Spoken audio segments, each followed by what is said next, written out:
You know the drill. The drill is it is Wednesday night. It is a Pontificators night, and we got a show for you. We are going to perform. We're going to do the old soft shoe, the soft shoe for you. You know, the old vaudevillian. Throw some sand down on the stage and do some tapping. I know, Chris Wozniak's a big tapper. He doesn't like to get the word out, but that dude is a soft shoe specialist. Anyway, yes, we got the good show for you tonight. So you guys, welcome. And I'm RT Bear. I'm going to be hosting the show. I'm coming to you live from Hashtag Studios. And anybody that's in the chat, please chime in during the show. Don't hesitate. We love the feedback. And that's part of what generates this show is the interactivity of the whole thing. We got some people in the chat already. We got Jab Style or also First and Hi. Yeah, indeed. Hello. We got Good Evening Hail, MD Houghton. And yeah, you guys keep it coming. And also just get the business out of the way. Thumb it up. And if you haven't subscribed to this channel, please do so ASAP. It does help. And tweet this show out on your social media. All that stuff does help. Get some eyes in here and help those algorithms. All right. Well, this is my partner in crime on Pontificators. We've been doing it from the first day on. And brilliant artist, talent. Always, once this guy gets talking, you can't shut him up, man, especially about art. So let's get Todd Mulrooney in here. What's up? Ooh. How about that? That was good, right? Yeah. Wow. Look at that. That was a good intro, right? I wrote it down. Very good. Very good. Very good. I labored on that. You did? Yeah. Hey, you had to go dig deep to find. See, oh my God. Is that it? Is that what you're saying? I had to dig deep to find something nice to say about you. No, you're like talking to my wife. I'm not getting into this. I'm not getting into this with you. I'm trapped. I feel trapped. This is a trap. Yeah, I'm not gonna. But all those things I meant at least for this moment in time. Maybe next week. I don't know. You don't know. See, you bring this out of. See, I was ready to go with everything nice, and then you just brought it. Oh, you just brought it out. This is why you and your wife fight all the time, isn't it, Todd? Oh man, it could be. I never really thought about it that way. All right, man. Well, we got this guy, and I don't know. I think Todd is really jealous of this guy because I always talk him up. So I'm not going to talk him up this show. I'm just going to say, hey, here he is, Comic Book Bob. Sorry, Bob. Oh yeah, Todd Mulrooney. I remember way back when you and RT formed the Mega Powers. Yeah, you made a lot of promises to the RT Bear, didn't you? Promises that you didn't keep. Let me tell you something. You say you love me like a brother. Well, listen to this, Tom Mulrooney. I hate you. I hate your guts. And that's what's going to be left all over the mat at WrestleMania 5. Oh yeah. Well, we know Bob's been drinking. You came in feisty, my friend. I've been gone for 2 weeks, man. Yeah, always good to have you. That was a good impression. Let's get this guy in. He put the sex in sexy, put the sex in, or the sexy in comics. Put the X in sex. Put the X in sex. Go ahead, sing it, Todd. Take it. I can't. It's not really coming to me. I know right. you're a big Kiss fan, but it was good enough. All right, man. Clint Helinski, how you doing? Put the X in sex. Is that what we're talking about? A little kiss. I can't match Bob's energy tonight. I would pull a muscle if I tried. You know it's weird. After I'm ready to go. Oh, there we go. Yeah, a little caffeine, a little extra boost. Yep. Yeah. I feel like I gave all my my charity and all my intro and all my energy to Todd. I don't have much to say anymore. Like, oh boy, get out of me. I drained you. The show's over. Get giddy. Hey, you're not in the like tornado zone, right? No, but it is storming pretty bad. My computer's been running very, very slow, but we're good. We're good. Is that why you're talking like this? I am not talking like that. See, Oh, Clint but would have live you are. I am not. See, Clint would help out like a good friend, not like you, Todd. All right. Well, this guy is the bane of my existence. He always wants me to do all of his dirty work, but for some reason I can't resist him, and he's great on this show. So, Mr. Chris Wozniak, what's up, brother? I thought when we were talking sexy, I thought we were talking me up. I got all excited. I was getting a little hard. got a full-on robot chubby. It's someone else. Well, we don't need Chris Hard for this show. That's a different show. That's a little later in the evening. That's the Friday night show. That's the Friday show. There's a paywall behind that. It's going to cost you. We got Edwin the Ace. He's got Volume 3 coming. Alciovedo or Acevedo. I can never say that. Hell Peeps, for sure. Hey. I can't wait any longer. I want to share this with you. I thought it was the coolest damn thing I've seen in a long, long time. I know we kind of do deep dive. Oh, see, I'm sorry, Chris. Did I offend you? It's probably me. It's probably me. It's your cable. It's your damn cable. But this is very cool. And I want to get your feedback on it. Like I said, it's one of the cooler things I've seen in a while, and I hope you haven't seen this yet. No. But here it is. Can you guys see this? Oh, the plan. Yeah, I've seen clips of that. Holy shit, man! This is a promo for the movie. Kingdom of the Planet of the Apes. Yeah. They're just riding right through. I don't know what beach that is. You'd probably This is Venice. This is Venice Beach. That's Venice. Yeah. That'd be wild to see that. Just I get what you mean. This is like a guerrilla pro where they're just get on the costumes. We want you guys to go around town, kind of thing. Yeah. Oh, I get it. It's a great. I thought you were going to say guerrilla marketing. That would have been better. You want to hear something funny about this? Sure. All the language and the accents and everything for all the characters in the new movie, they're all African.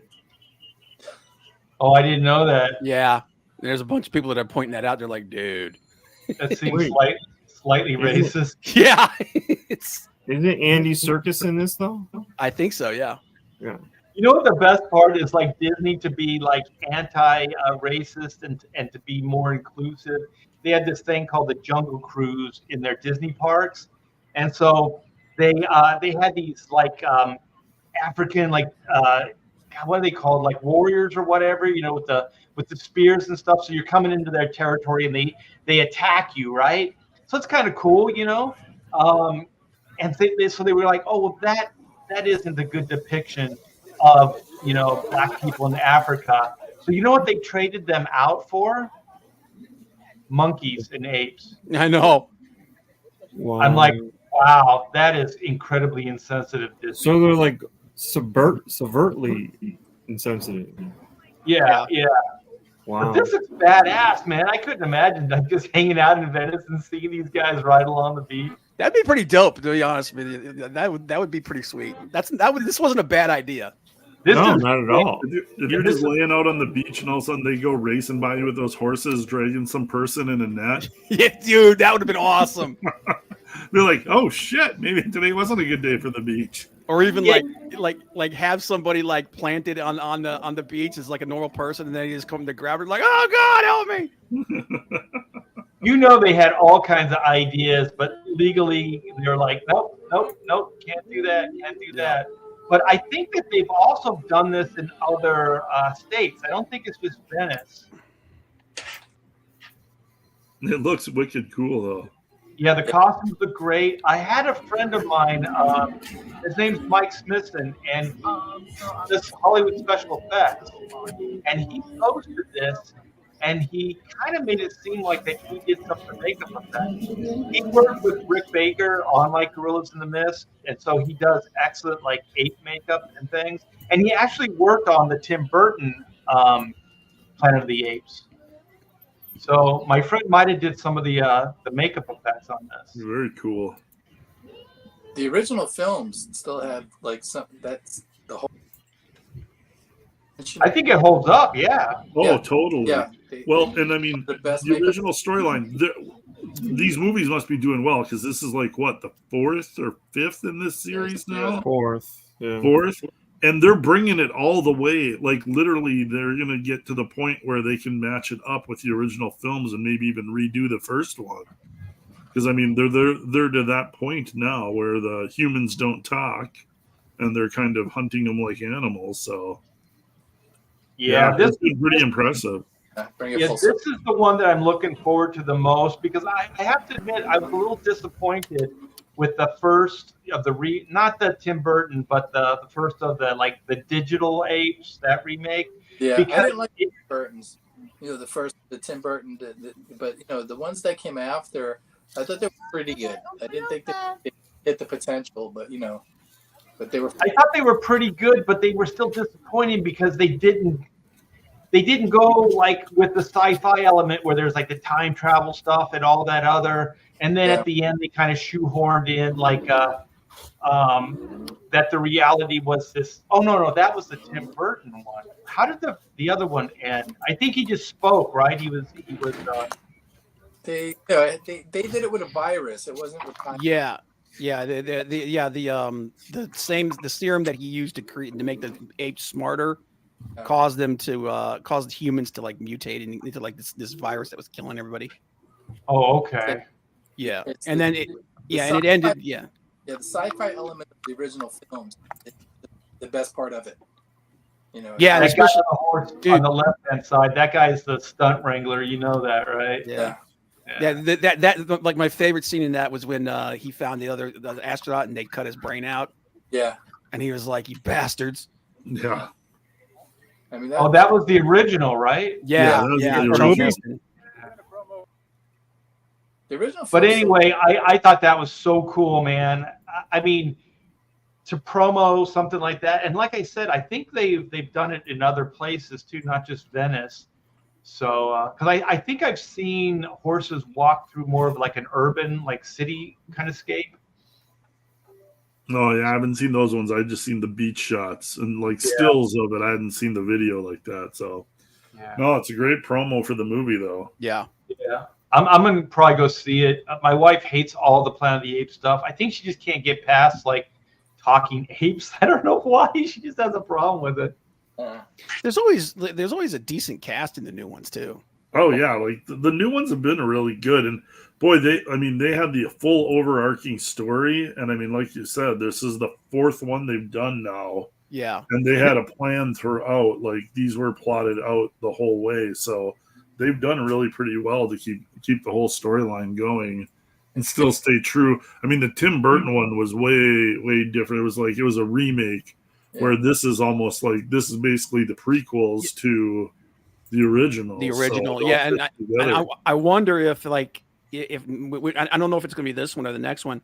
It's going to actually like the next one will end with like the beginning of or like a version of the beginning of the original, right? With the ship crashing. See, that would be dope.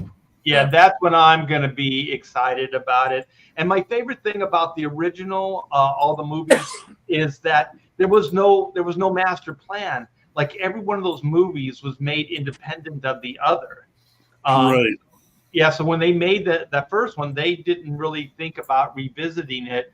It was just the success of it. And it's pretty amazing that you had all these different people over years that ended up making a pretty cohesive, story arc. Yeah. Well, wasn't the second one they brought in a new main actor, and then they just had Charlton Heston as a cameo in it. And at the end of it. Yeah, the main guy was like a new astronaut that had followed the original thing Right. and kind of went through the same scenario. So, but it worked. I mean, it worked still and kept the. I mean, they made 5 of those Planet of the Apes movies too, I think. Yeah. But at the end of that movie, that's when they sent off that missile, right? Yeah, the bomb. Yeah, and also they did escape, but it was Caesar's parents, the 2 apes, Right. and they went back in time. Oh, that's right. Yeah. And because that was the one with Ricardo Montalban. Yeah. The circus guy, right? Yeah. It was that one, and then Ricardo Montalban's the one that helped them escape, and then he took when they died, when they got killed, he took in Caesar and he raised him. Yeah. That Conquest, I think so. Yeah. That's the 3rd one, I think. When Caesar is of age, and then he's the guy that takes up the mantle and pretty much starts the Battle of the Planet of the Apes. Dude, Roddy McDowall, dude, I love Roddy McDowall. Yeah, he's awesome. Dude. Yeah. My favorite thing about that too is each one of the Planet of the Apes movies had, I think they were cutting these budgets in half. So every one of those movies, by the time they got to battle, which should have been the highest, budgeted, it's like they had next to no money to do an epic battle, right? It's like a $5 fucking after school movie, Yeah. But dude, they had you think about they had a pretty decent cast in those, man. Roddy McDowall, Ricardo Montalban, Claude Atkins. Remember he played the big gorilla dude, the general. That basically turns on Caesar and ends up killing his son or something like that. Well, the guy that plays the orangutan, Zayas, is Dr. Zayas. Zayas, he was of note, and Williams. The woman, Paul Williams, Paul Williams, and then I want to say Gene Simmons was the girl, but I can't. She was an actress of note, but I don't think it was her. It was somebody. Not Nova, the female ape. The female ape. Oh no, that was Kim Hunter. Yes. Yeah. Yeah, and you know what's weird is because she first of all, Rod McDowall deserves fucking all the credit for carrying those films, because behind the mask he took it serious and delivered real performances. But Kim Hunter, if you see her in other things, for instance, she's in a Columbo or something, and she really in other roles really overacts. One of those where she just overdoes everything in every scene, and you're just Jesus Christ, pull back a little bit.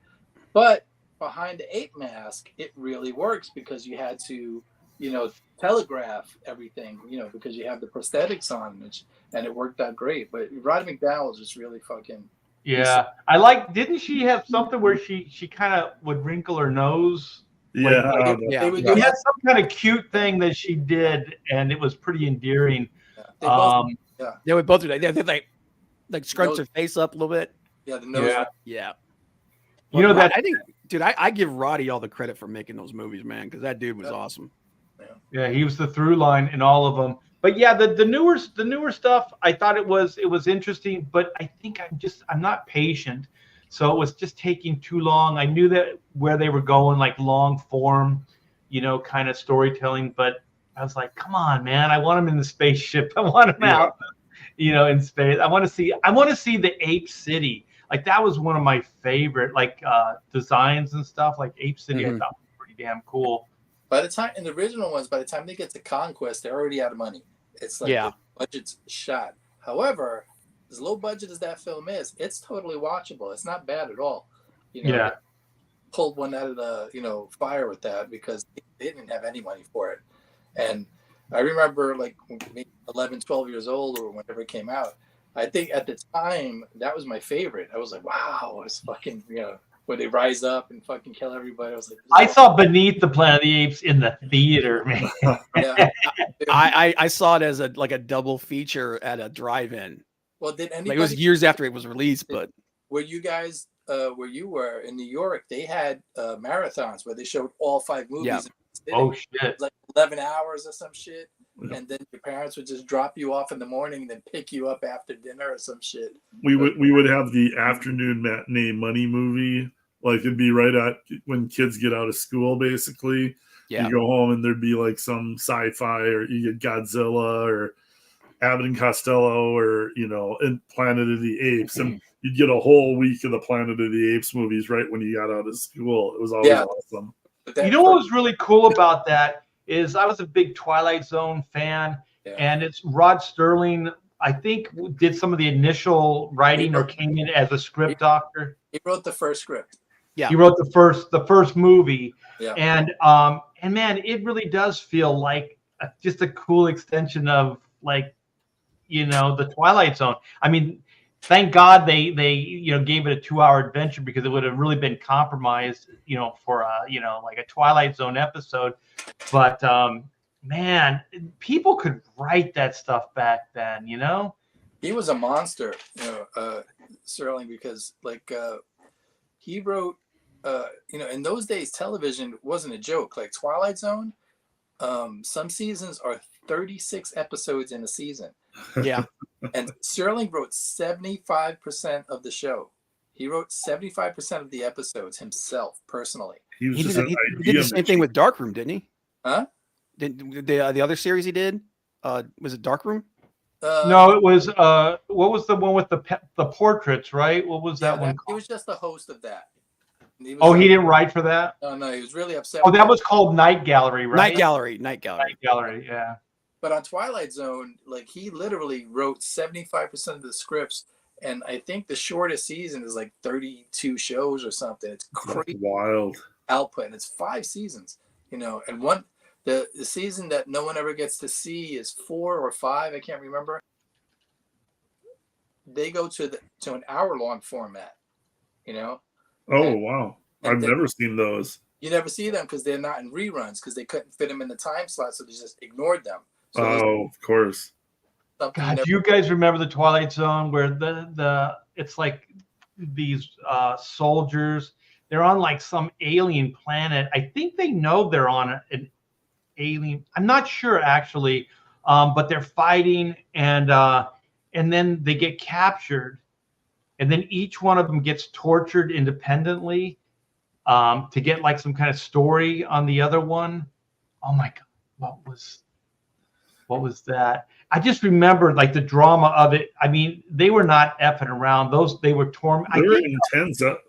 Intense. Martin Sheen, I think Martin Sheen was one of the soldiers. Yeah, he's in one. And they were just they did whatever, and I think what they did is one of them, they kind of lobotomized him and brought him back, and so they were just basically, that's what the point was, is they were torturing these guys as an experiment if they were soldiers in another planet, right? So they were aliens that were torturing them, but these soldiers thought it was real, but it was just an exercise. So they put them into this scenario to see what they would do. Oh, if they were basically what do they call those camps where you're concentration camp? Yeah, like a POW or whatever. Yeah. Are you sure that wasn't Outer Limits? Oh shit! I forgot about Outer Limits. Was that Rod Sterling too? No, but it was kind of similar in scope. Yeah. Oh, it might have been a hodgepodge of writers, but a lot of good stuff came out of it. Yeah. And by the way, I think you're right, Bob. Yeah.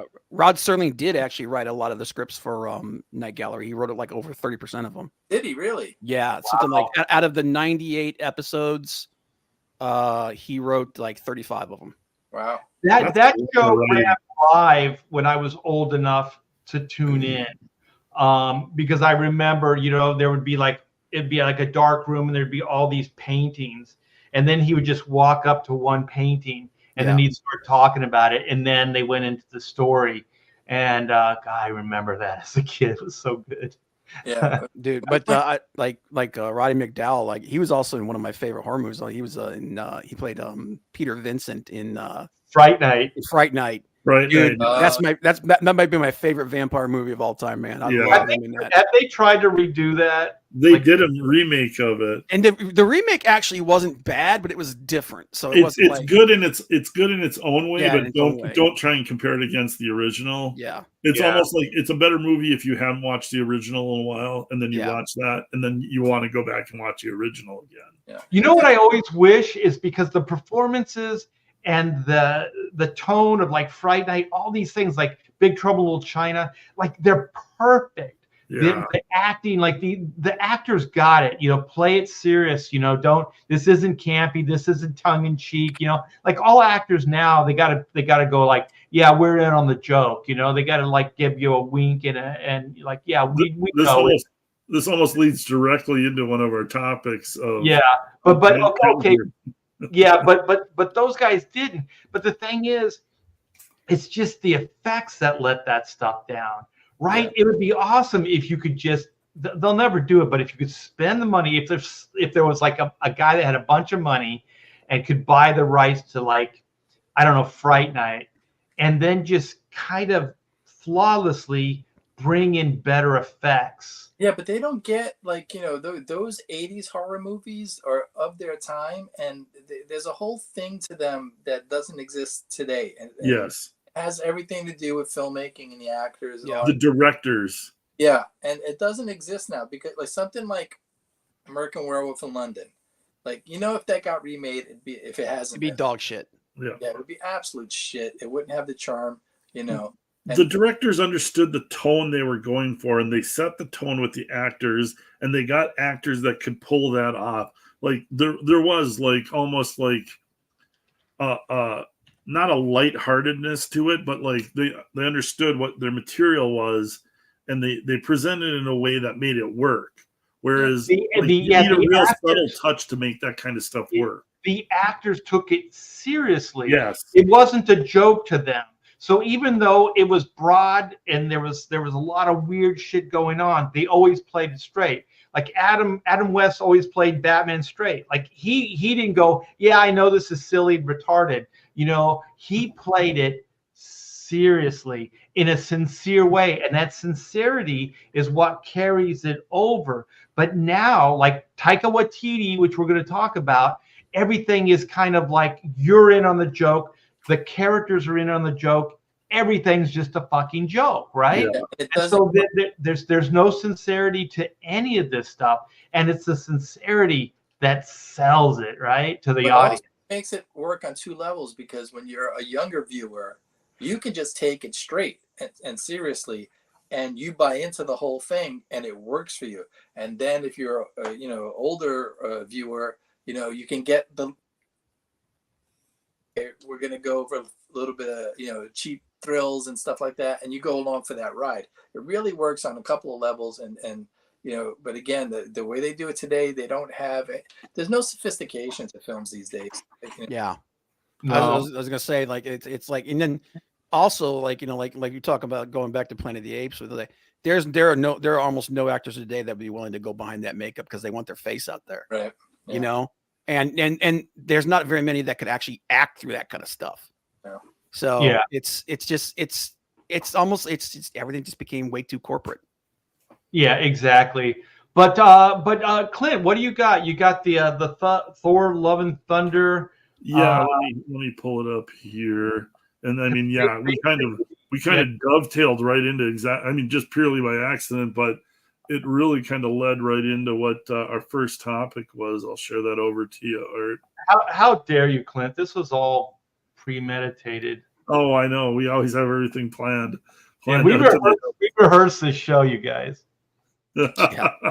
Art has us do grueling takes to hammer home the point, but Hemsworth he's got the new Mad Max or whatever Furiosa movie coming out.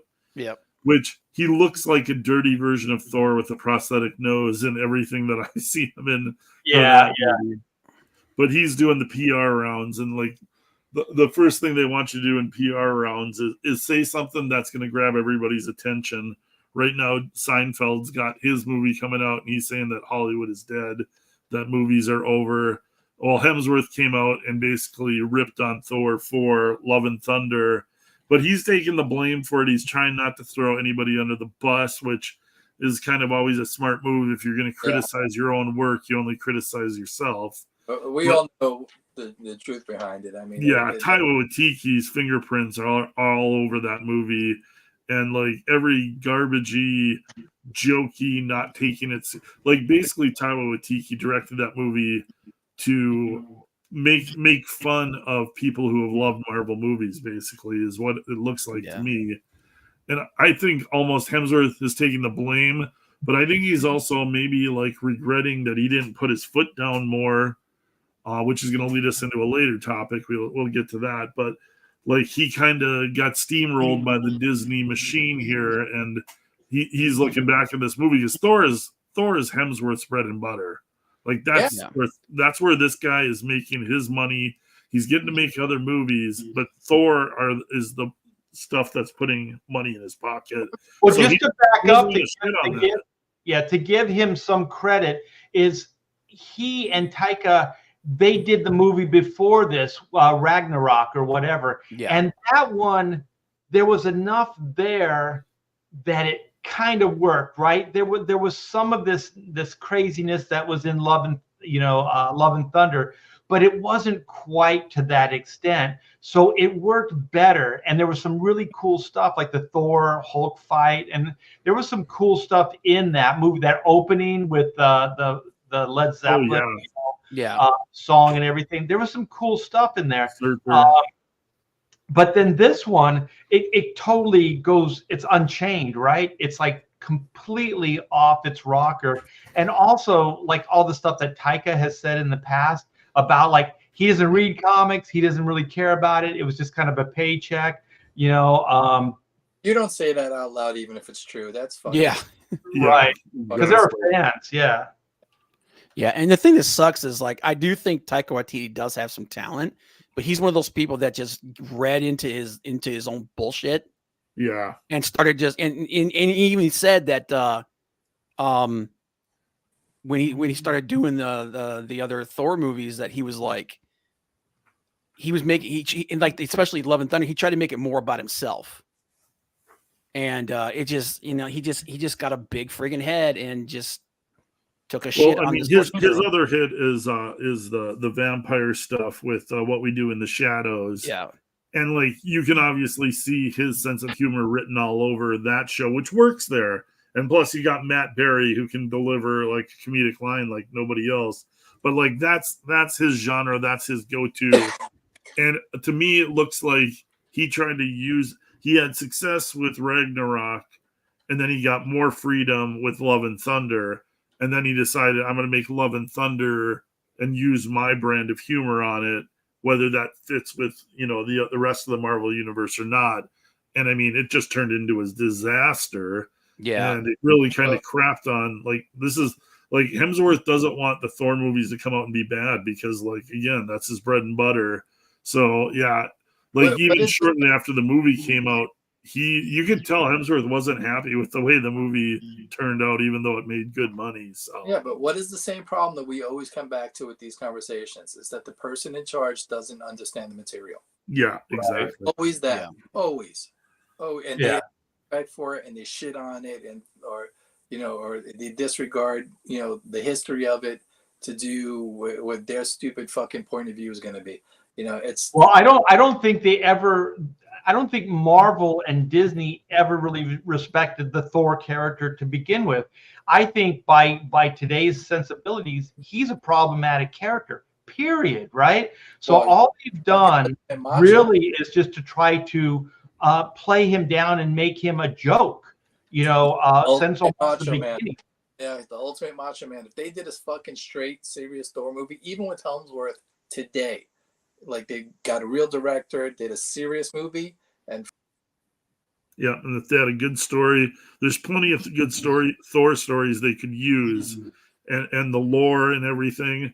So yeah, Thor done serious is the Thor that people want, but you gotta have the story. I would have, considering that they did Gore, the God Butcher storyline, man.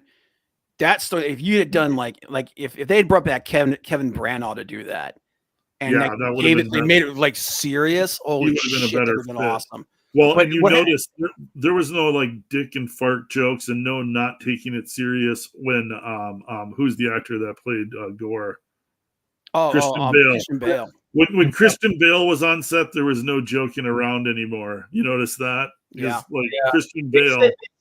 It's almost like there's two movies going on there. Yeah, exactly. The Christian Bale movie, and then there's, it's funny because, they gave the leading actress cancer, and then they kind of tried to play it off as a fucking joke. Yeah. Like my gosh, how insensitive are you? This character is beloved. She's been in the MCU since the beginning.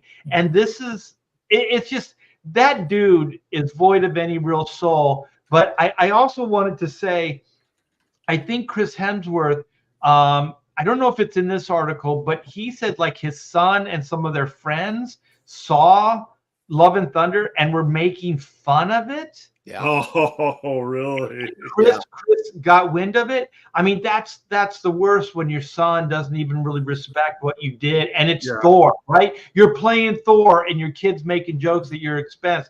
I mean, that's horrible for a father not to really be respected by their absolutely. kid. I mean, between the opening battle sequence when they're fighting those weird aliens with the Crystal Palace, and Thor accidentally destroys the Crystal Palace. Like, that whole sequence is awful. But then there will be nothing worse than the scene with him and Sif, when Sif like lost her arm or something, and they're talking. Like, literally, they acted like that was a Saturday Night Live sketch. It was so bad, and it just stuck out in the movie like a sore thumb. So yeah, it was not something I think he looks back at proudly. And yeah, if his own kids were making fun of him about it. Yeah. And the thing is he really does like he knows that Thor is what put him on the map.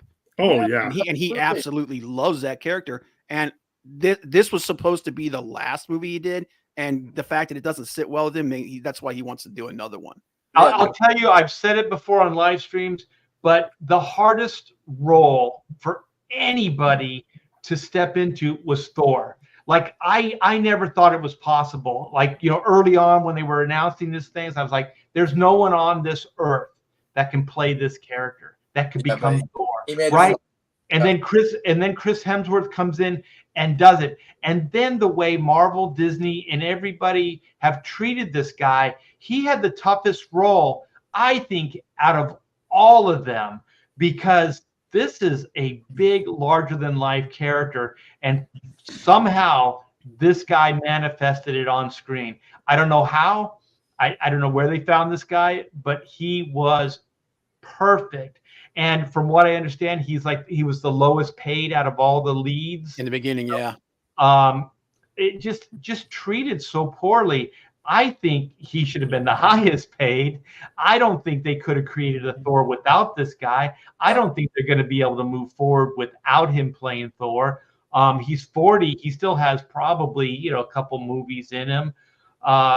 Treat this guy well. Do another Thor. Take it seriously. I blame, honestly, for all this shit that happened later, I blame Guardians of the Galaxy. Yeah. Guardians of the Galaxy changed the way that they were viewing all of the Marvel properties. And that's why, and the other thing too is, like everyone was saying here, Thor: Love and Thunder, that's when Kevin Feige took complete control of the MCU, and he gave Taika Waititi full control of that movie. Yeah. And Kevin Feige's the worst person to be in charge of something like that. Yeah. But before that, I mean, those two characters were really miracle fucking castings, and the approach of Captain America and Thor. But Captain America seems easy, but he's not. I mean, no. He's not.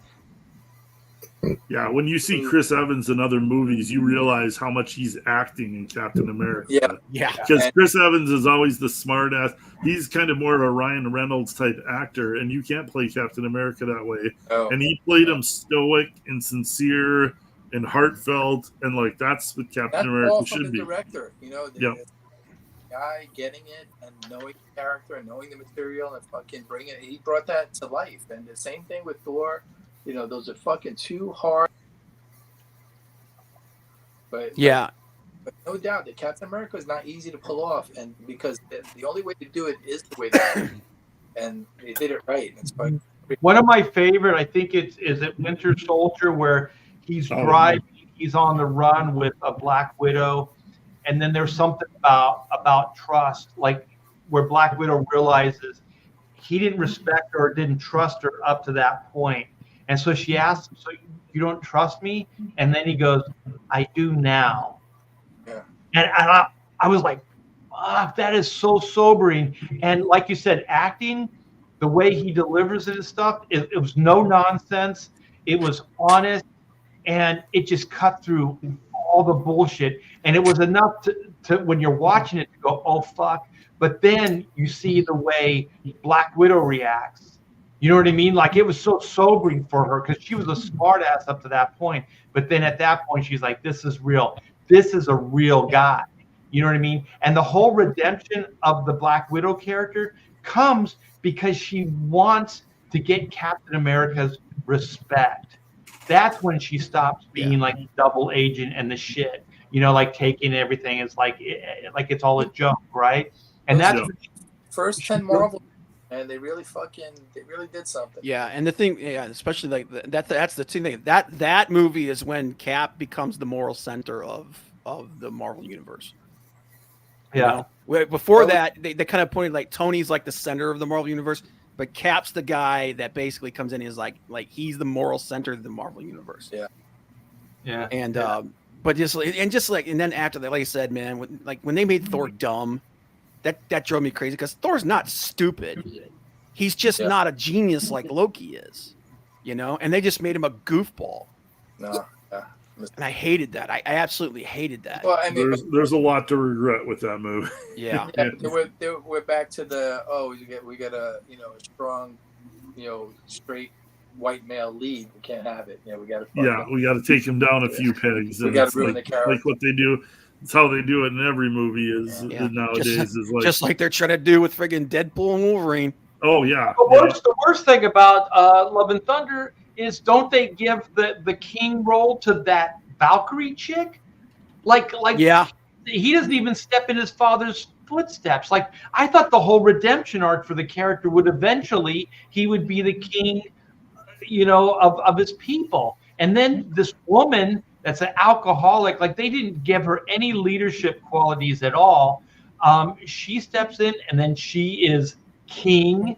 We're going to brand. Of course, the Norse gods would have a black female lesbian king. I mean, of course. Come on, get with it, Art. Where have you been? And the thing too is like, it's progressive. If you it's not cultural appropriation at all for a whole like Norway and all of those countries that grew up with this. Yeah, it's not cultural appropriation at all. Of course, the thing that drives me. You got to make her gay and make her a chick.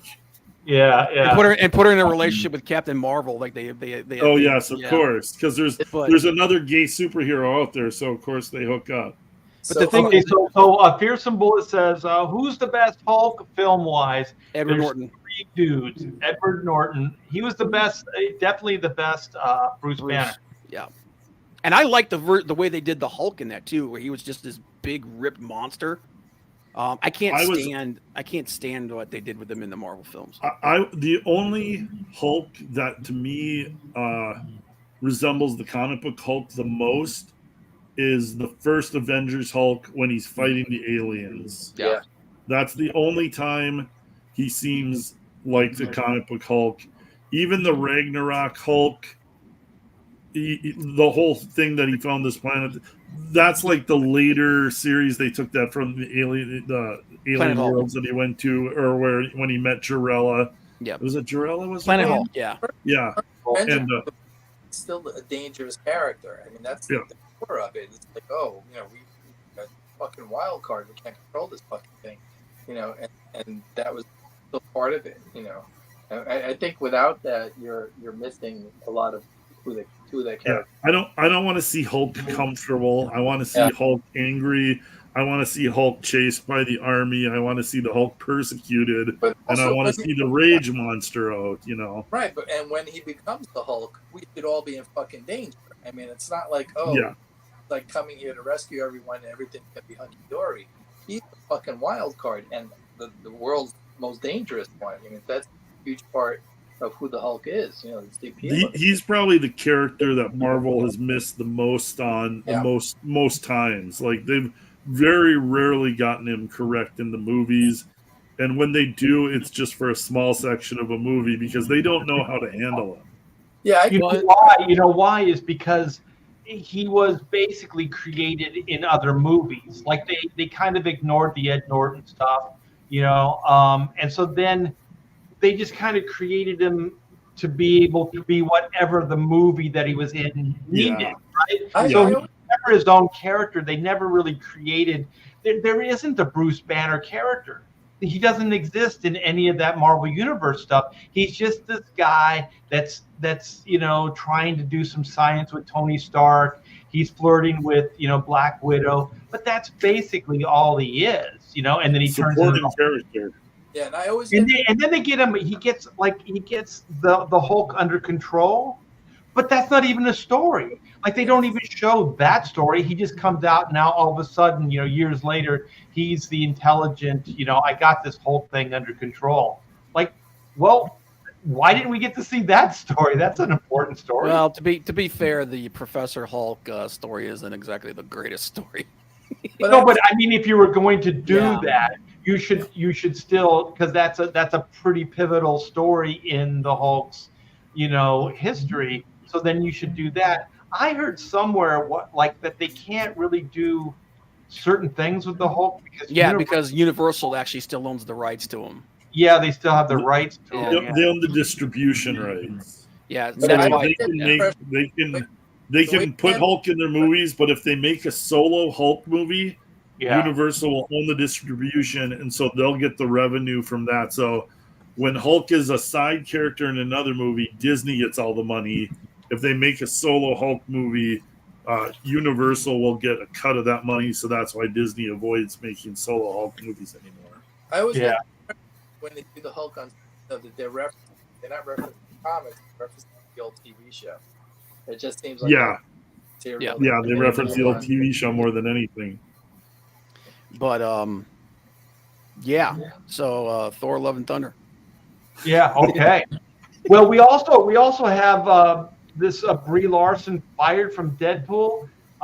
Does anybody want to take the lead, or you want me to just click on the? Do you have that, Bob? Yeah, I got the link here. I didn't even know. You may put it in there, and you was a thing. Yeah. You want me to share it, or you want me to give you the link? I have the link here. Okay. And what we were talking about earlier is this all this stuff does kind of tie together. The Hemsworth stuff with Thor, and then the Brie Larson stuff, and Ryan Reynolds with Deadpool. So we can talk a little bit more about that too, because it really all does tie together about how they're making these movies. Well, we got Brie Larson fired from Deadpool 3 as Ryan Reynolds and Hugh Jackman battle Disney. I didn't even know that she was considered to be in this movie, which is really strange. Yeah, I did. I knew about She-Hulk first, and then the Brie Larson stuff was like a rumor, and then until she came out and she was all pissy and angry about it, there was no actual confirmation that she was going to be in it. Well, I'll tell you what's going on. It's you got two white male leads, and they go, have that. We got to put a chick in somewhere, and they shoehorned her in where she doesn't belong. Well, when Ryan Reynolds, I know that when Ryan Reynolds and the original director for the first two Deadpool movies, when they came in to do Deadpool 3, Kevin Feige kind of tried to. That's when She-Hulk was on the Disney Plus. The show just came out, and Marvel's was in the process of being made. And Kevin Feige, being the woke asshole that he is, he tried to force. He tried to force that into this movie, and one of the things that he did is he made them hire Zeb Wells, who was one of the writers for She-Hulk. He made them hire him for this movie, and it was right from the start. Oh, okay. Brie Larson will reportedly make a Deadpool 3 appearance as Warbird, a different superhero version. That's not true. Marvel. So this is just not. Yeah. The original idea, Clint, if you correct me if I'm wrong, was there was going to be, just like everybody else, there was going to be multiple versions of her. And one of the cringy things, and there was a bunch of cringy shit from the start. One of the cringy things was that they were going to have her say it doesn't matter what universe I'm from, I'm the strongest one there is. Oh my god! And then the thing that really made Ryan Reynolds be like, no, we can't do this was. She was going to belittle and minimize Wolverine in the movie. Yeah. She was gonna like, who's this hairy midget or something like that. And it's like the whole idea behind Deadpool and Wolverine is it's freaking Wolverine, you know, he's gonna be the badass of badasses. Yeah. You know, and why are you gonna bring in a character like Brie Larson, who's so overpowered in the Marvel universe that, you know, it's gonna make the two of them needless and pointless. Yeah, because those two are fighter characters, they're street level characters, they're brawlers. You know, she is like more, you know, like cosmic. She's freaking Superman. Yeah, but at that point we bring her in and make them look like fucking, you know, piss hands and you know, mission accomplished because you can't have fucking, you know, characters. Exactly. Yeah, and there's no way they would bring her in as the actual Warbird version of her, the Miss Marvel version of her. There's no way she would put that costume on. Yeah. Oh yeah. No, there's no way she would be old. Now, if they did, and then she just walked around and stood there, I'd be for it. Like if they wrote her in a way that wasn't, I mean, they'd have to get away from the way they've been writing her because they've written her so horribly. And like if I was her, I'd be pissed at the way they've written my Miss Marvel movies because they made her unlikable in these movies. Yeah. But with Reynolds and with Hugh Jackman, like these guys, and this is where I think Hemsworth is talking from too, is these guys understand Deadpool and Wolverine have made their careers. These guys appreciate the fans. They also know like it's going to be kind of their legacy of these characters. It's like Sean Connery and James Bond. You know, you can throw a bunch of other actors to play James Bond, but Sean Connery was James Bond. And I think these actors like respect, or like they're proud of what they've done, and they don't want to see it get shit on by some movie execs. And then Reynolds has made a lot of money in the last 10 years. Like Reynolds doesn't need, like, he's not relying on, you know, Deadpool. So like he's got the balls to go and like stand up to Disney executives, where some actors are gonna like back down because they want their next gig, they want their next movie, they don't want like a bad reputation. Ryan Reynolds has got fuck you money now, and like Hugh Jackman has been acting forever and has played Wolverine for 20 years. He doesn't want to see his legacy get shit on either. So it's like these actors are kind of standing up to the studios, standing up to Kevin Feige, who is not a creative. He's a money guy, and he's trying to like desperately get these other Disney movies some shine off of Deadpool. And, you know, hopefully Reynolds is able to keep Disney's stink off of it. So we'll see. The thing about Ryan Reynolds, the thing about Ryan Reynolds is he's more involved. He's not just an actor for hire. Hands on. You know, I mean, that guy's, you know, he's a key player in to having it even happen to begin with. I mean, he's been there from the ground floor creating this, you know, the first movie and all that other stuff. So he's more than just a hired gun. So I like the fact that he's coming in and that he is standing toe to toe with Marvel. The only other one that I know that did that was Robert Downey Jr. And Robert Downey Jr. mostly did it just for respect, because he went in there. Remember, it was like either the second or third Iron Man that he bailed out. He said like he wasn't going to renew his contract or something like that. So when he went back to negotiation, I guarantee you it was a different, you know what I mean? It wasn't just money. It was about treatment. It was about that stuff. And that's where Chris Hemsworth, he never had that kind of clout. You know what I mean? He never had that kind of position to go in. And Chris knows, you know, like doing, you know, comics and stuff, the only way that you have negotiation clout is when you have something they want, right? Or you have some kind of power over them. That's the only time they're going to listen. And Ryan Reynolds must have some kind of deeper connection to Deadpool, you know, as far as ownership or something like that, because he got his way, right? I mean, from what I understand, you know. So I don't know. With Ryan Reynolds and Deadpool, I get the impression, like, you know, that they're, you know, the directors are smart about it. Like, you know, they'll do a take and fucking do what's on the script. And when that's in the can, they'll fucking, riff for a few takes, you know, and let's see what happens. And I think there's a lot of that going on, you know, and they're getting like some gold out of it, you know. So I mean, he's really contributing with a lot of that stuff, and and it doesn't even work. You have that guy in Deadpool, and those movies are really working. But you got the same actor when they tried to do Green Lantern, and they hamstrung him, and nothing worked. It's fucking, and you take the same guy and you try a different hero, and all of a sudden you got something that's really, really clicking.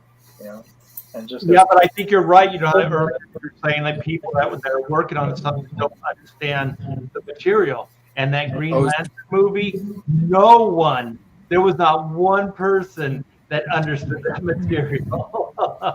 Not the writers, nobody. And like with Green Lantern, I mean, I liked, the whole Ivan Reis and Ethan's, the retake on that, the Blackest Night and all that stuff. I thought that stuff was great. I thought, like it was the first modern comic I had read in a long time. Kind of got me back into reading modern comics and stuff. And just like the concept of it, and it's not Jeff's concept. It's from an Alan Moore throwaway line.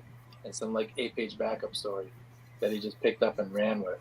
But but the concept is so solid and everything. It's been fairly well executed. I thought it was a good run.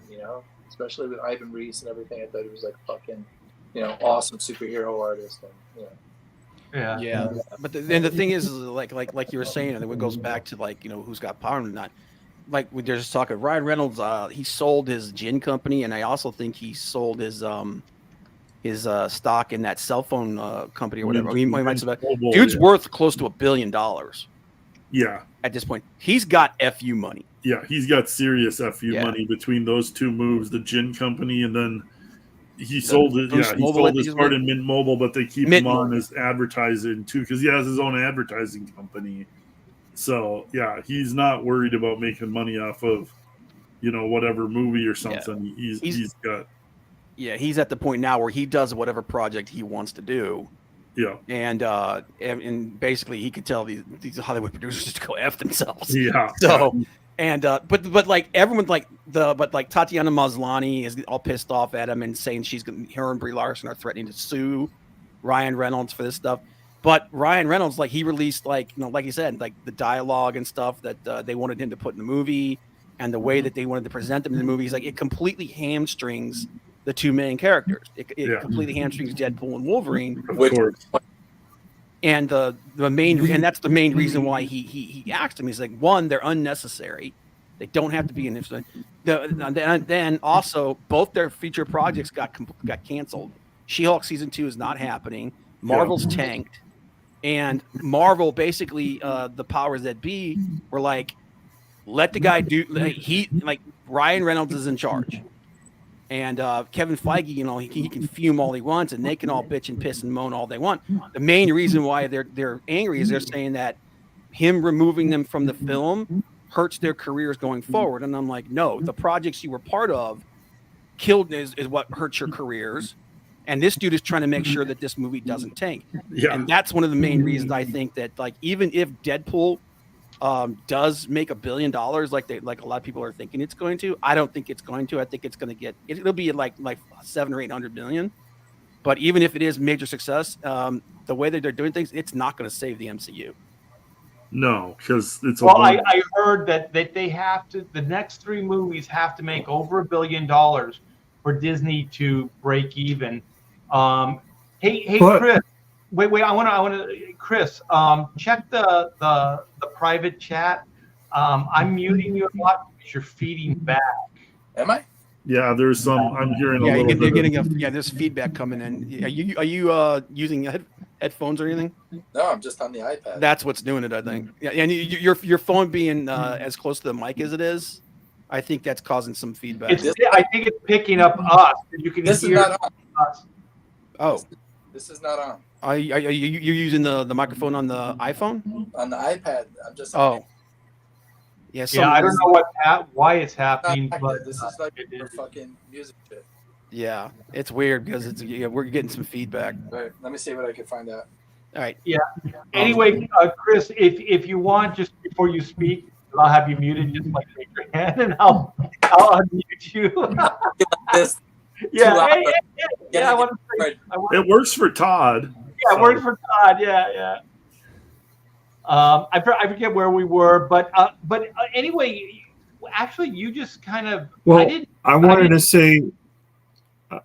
say something. Maybe you guys will let me. I don't know. Maybe not. But the two other movies that you're talking about, they're supposed to. They're a wreck already. One, the Thunderbolts movie, right? There's nobody in the Thunderbolts that's in the Thunderbolts comic, which is weird. And nobody gives a shit about it. Yeah. Right. So it doesn't have. You're not going. Oh, that storyline from Thunderbolts, and it was the villains that were being heroes. That was actually pretty good. I might be into this. That's not what you're getting. Yeah. So that's a fucking train wreck. And then the other one, they keep reshooting. Yeah. Because it's just not, he's fine being Falcon. I would rather have Sebastian Stan be the next Captain America. Yeah, and that Falcon was. be Falcon. I don't know what they were It's fine. thinking with that. No. But yeah, Captain America: New World Order sounds like an absolute train wreck. Yeah, what I was going to Thunderbolts say isn't promising. What I was going to say before Todd interrupted me was, so She-Hulk was supposed to be in Deadpool as well? Yes. Wow. Because they at the time, like I said, when they were making it, her series was on TV. She's one of the characters, the only other characters that breaks the fourth wall, and they were desperately trying to get because the viewership on the show was not doing great. They desperately wanted to use the Deadpool to boost her. This is Kevin Feige. This is, like I said, this is when Kevin Feige made them hire Zeb Wells. Zeb Wells was one of the writers for She-Hulk. And Ryan Reynolds just wasn't having it. So she was the first one to get all pissed off and go at him. And then Brie Larson happened a few months later. And then now, so the both of them are there. And basically he's like, I didn't get rid of you guys because you're women. Because it's the usual, oh, you're a misogynist, blah, blah, blah. And he's like, them being in the movie did nothing to help further the film, and it undercut the two main characters. So he's like, my job is to make this film as successful as possible, and you guys being in it isn't going to help anything. Well, and that's the thing is, you're trying to make a successful movie. Why would you want two actors from two of the biggest Marvel bombs that they've had, and that they are almost universally disliked? Yeah. At least in the terms of Marvel. Yeah. Well, it's because it's exactly two. Great point, Chris. Two white male leads that are fucking strong characters and successful and fucking popular, and they can't just let that slide. They fucking it just irritates the shit out of them. So they got to shove DEI in there. Yeah, they got to knock them down and show that the fucking women characters are better when they're not, and there's so many fucking good female characters that they won't do them right, and they force feed this bullshit into everything, and it just becomes a shit show. Nobody wants to see it. No one's. What'll be interesting is, so if they cut out the She-Hulk and Miss Marvel parts, Elektra is going to be in there, and it's what's her name? Jennifer Garner. Alias. Jennifer Gardner. Yeah, and Ben Affleck's Daredevil is supposed to be in it too. So, like, if they make Elektra like wicked cool in this, like, nobody can accuse them of like, oh, you're misogynist, you just wanted to be a guy's thing. It's like, no, we brought Jennifer Gardner's Elektra back, and we made her badass. Well, the thing is, for me, is people didn't make these distinctions. People didn't say, we don't like Miss Marvel just because we don't like Miss Marvel. They didn't like Brie Larson's Miss Marvel. They didn't like the story that Marvel had to tell. People don't discount this stuff, just say, oh, it's Brie Larson, we hate it. Brie Larson put in a performance. They made a movie. People judged it. People didn't like it. It freaking happens. I didn't like Iron Man 2. I didn't like Thor 2. I didn't like Thor, Love, and Thunder. Great actors. I love them. I just didn't like the movies and the story they had to tell. So the thing is, She-Hulk is beloved in the comic books, and so is Miss Marvel. It was those actresses with that story they had to tell. People don't think the way they try to make everybody think. They used to say, like, I remember early on when we were Comicsgate, and they were going, oh, well, women are banned from comics. People don't like women. you know, drawing comics and stuff. It's an old guys network. And I'm like, no, if a woman artist was as good as Jim Lee, they would hire her. They would treat her the same way. That's the thing. If you're making money for the company, they're gonna praise you. They're gonna throw you, you know, in every movie, all this other stuff. But what they're doing right now is they're forcing it in. They're forcing you to like a bad actress and saying she's a good actress. They're forcing you to like this movie, even though it's a bad movie. They're telling you you're a horrible person if you don't like bad stuff. And that is ass backwards. And fuck those guys. If you want a good Captain Marvel movie, make a good Captain Marvel movie. You want to be beloved by everybody, then make a damn good movie. If you want a good She-Hulk, you want everybody to love She-Hulk, get a likable actress and write some better stuff. That's all there is to it. But you guys are playing fucking games, and then you think that you have the final say, that you can just call the fan base a bunch of names because of these things. It's retarded. The reason the MCU worked is you had three principals that were out freaking standing, man. You had the Avengers Corps that were cast, acted, written perfectly. You do that with these characters, it'll work, and people will love them too. But that's not what you're doing. No. And here's the thing: like, you just given from like the cameos that we know are going to be in there. There's a bunch of female characters in there. Lady Deathstrike's supposed to be in there. X-23, played by the same girl. I think Laura Kinney is her name. Oh wow, cool. She's supposed to be in it.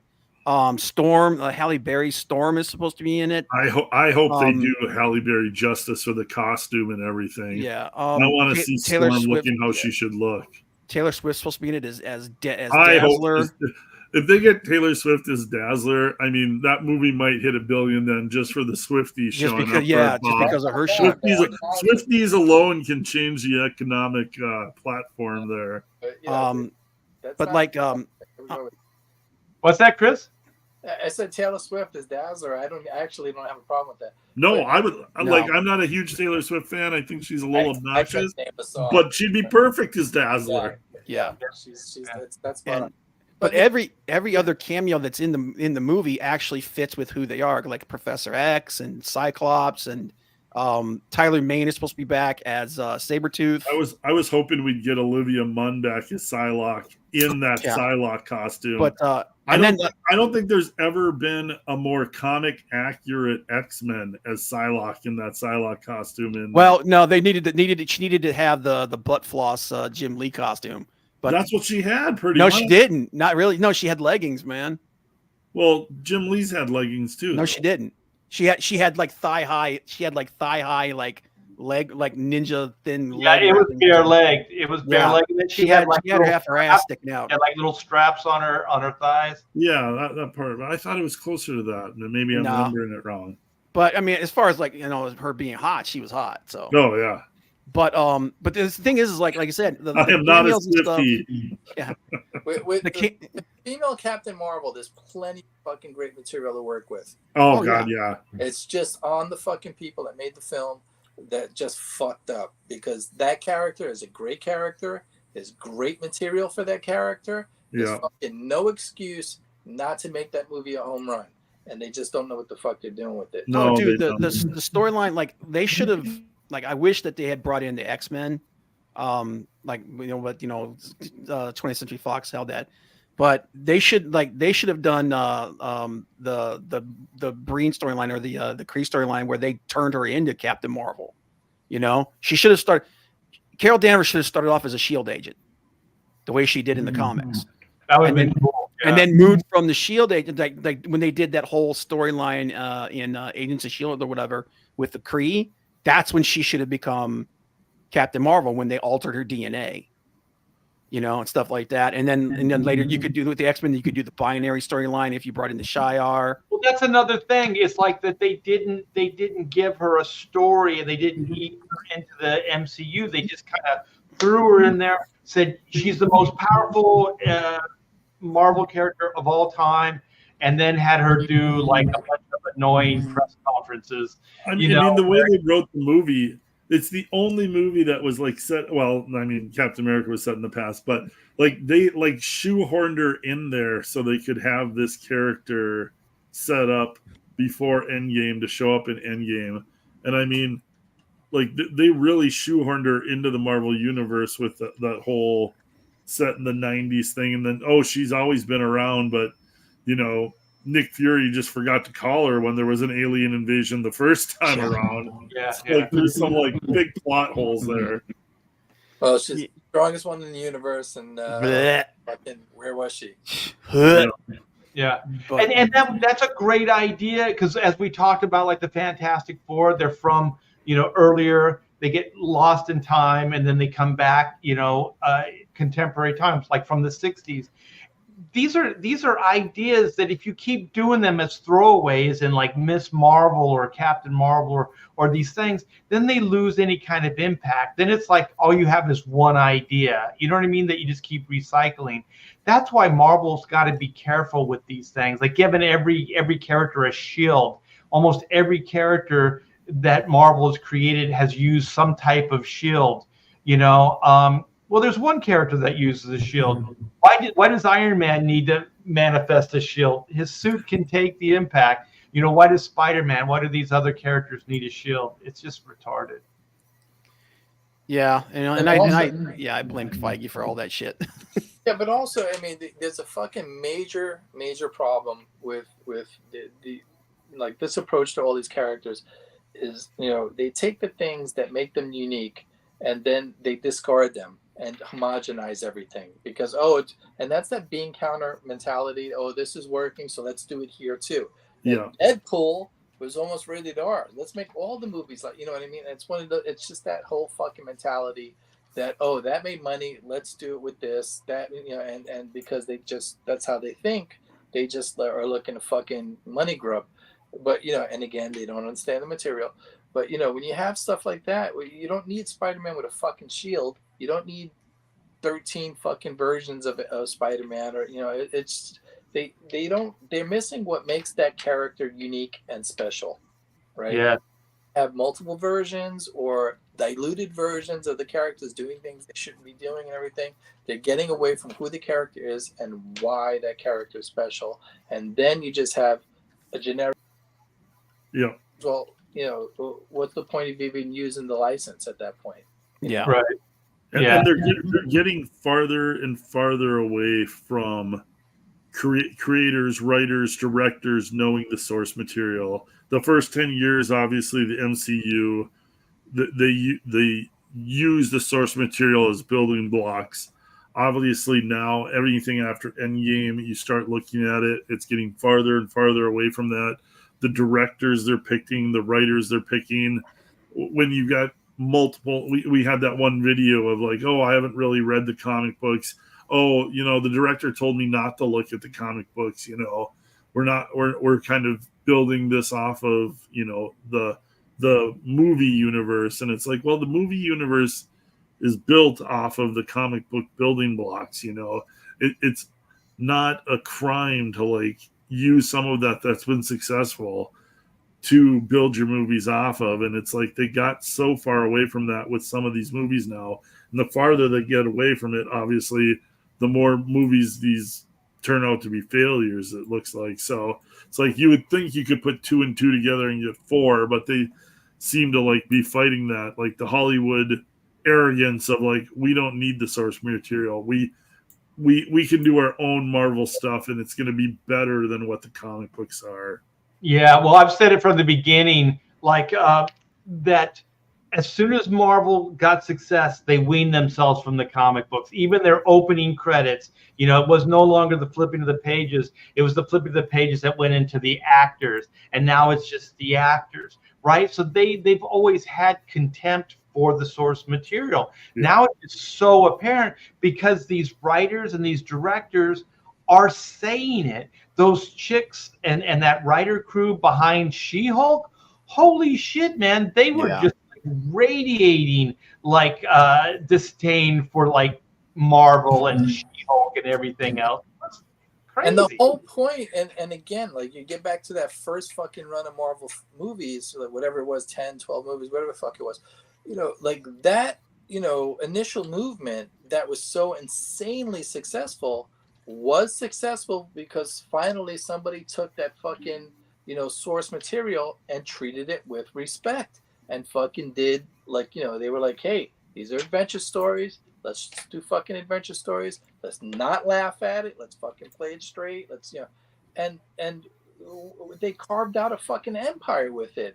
And then as soon as they move on from that, the new fucking, people come in and they just like, don't give a fuck. They're just going to ride the coattails, but they don't give two flying fucks what went into it. And they're just going to, now we're going to do our thing. And we're going to bring our fucking politics and our social views and everything. And we're just going to fucking tear everything apart because we're fucking, at the end of the day, these kind of people that come in and ruin these things are fucking brats. They're children. Yeah. And that's, and they're just fucking, they're handed, they're fucking 9-year-olds with keys to fucking Lamborghinis, and, they come in and they just fuck with shit because they don't care. They don't respect it. They don't, and so, and the person to blame is whoever handed them the fucking keys. It's not their fault. They're fucking children. They're morons. They don't know the material. They're not mature enough to fucking do it. They shit on it. And so, of course, it's going to come out like crap. But the real fucking person to blame is whoever gave them the keys in the first place. Yeah, Feige let those writers actually make fun of him on the show.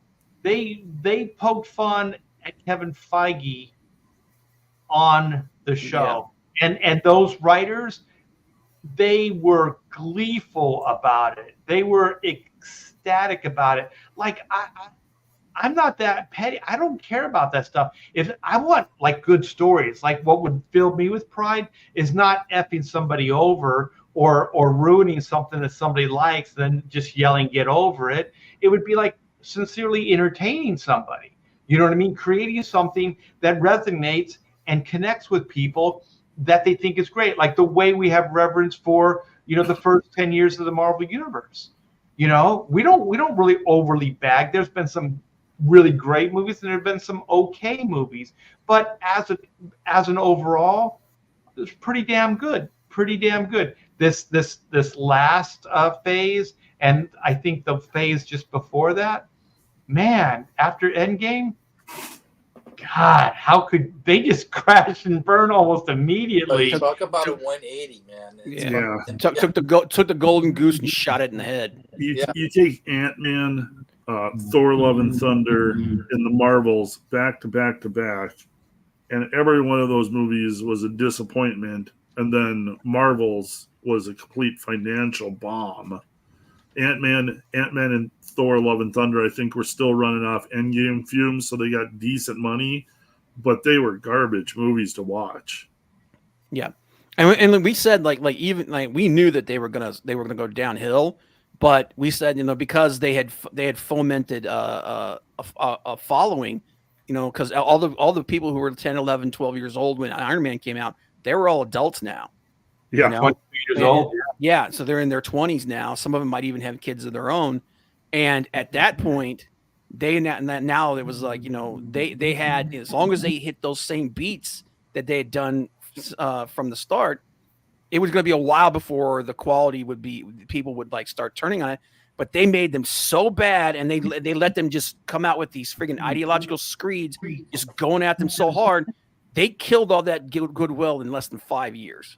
Yeah. Well, Eternals, remember the Eternals? Like that thing died like before it could even come out practically. Yeah. God, I blocked out the Eternals.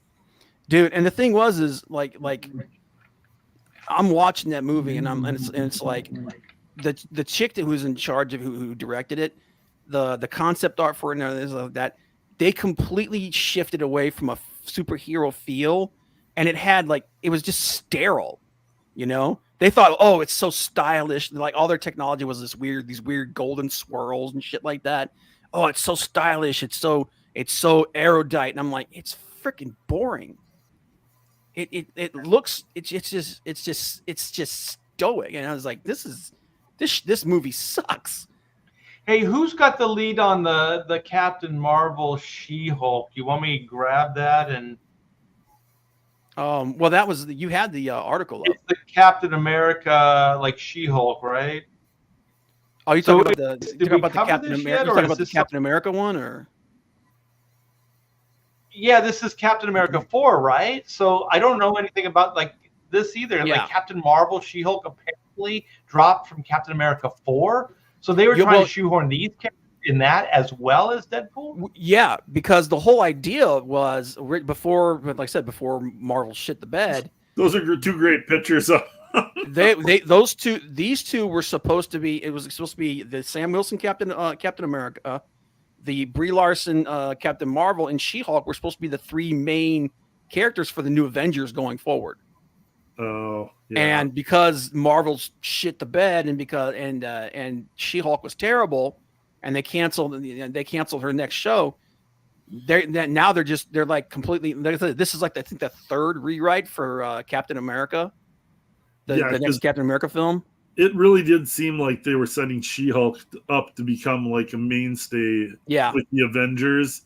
And I think once they saw the return on investment on season 1 and the backlash, I mean, Tatiana Maslany, she's come out and just trashed Disney. So you know that like they cut ties because you don't come out against and trash the people that are hiring you for more jobs. So yeah, that kind of dead ended right there. So I'm guessing that was part of the rewrites is getting rid of those characters.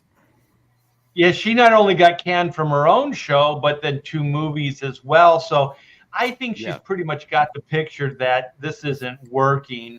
I mean, that would be hard to accept. And really, I don't think she was as unlikable as like Brie Larson. Although I've heard Brie Larson. It was the shit that she said, and it was the script. The script was bad. Yeah.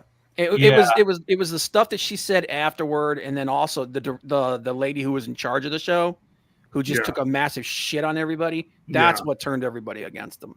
Yeah, because she kind of shit on like male fans too, and blamed them for everything. Chris is trying to say something. Oh wait, hold on. Sorry, Chris. Art said he would unmute. He was just kidding. No, but I was somewhere else. I couldn't see the screen. But think about how badly do you fucking have to understand the material to fucking dream that, okay, you've got the fucking Avengers and they've been a billion-dollar fucking multi-billion-dollar franchise for you, and you think you're going to replace them with fucking female Captain Marvel, She-Hulk, and the Falcon to lead the Avengers. How much do you have to fucking misunderstand the source material to think that is going to fly?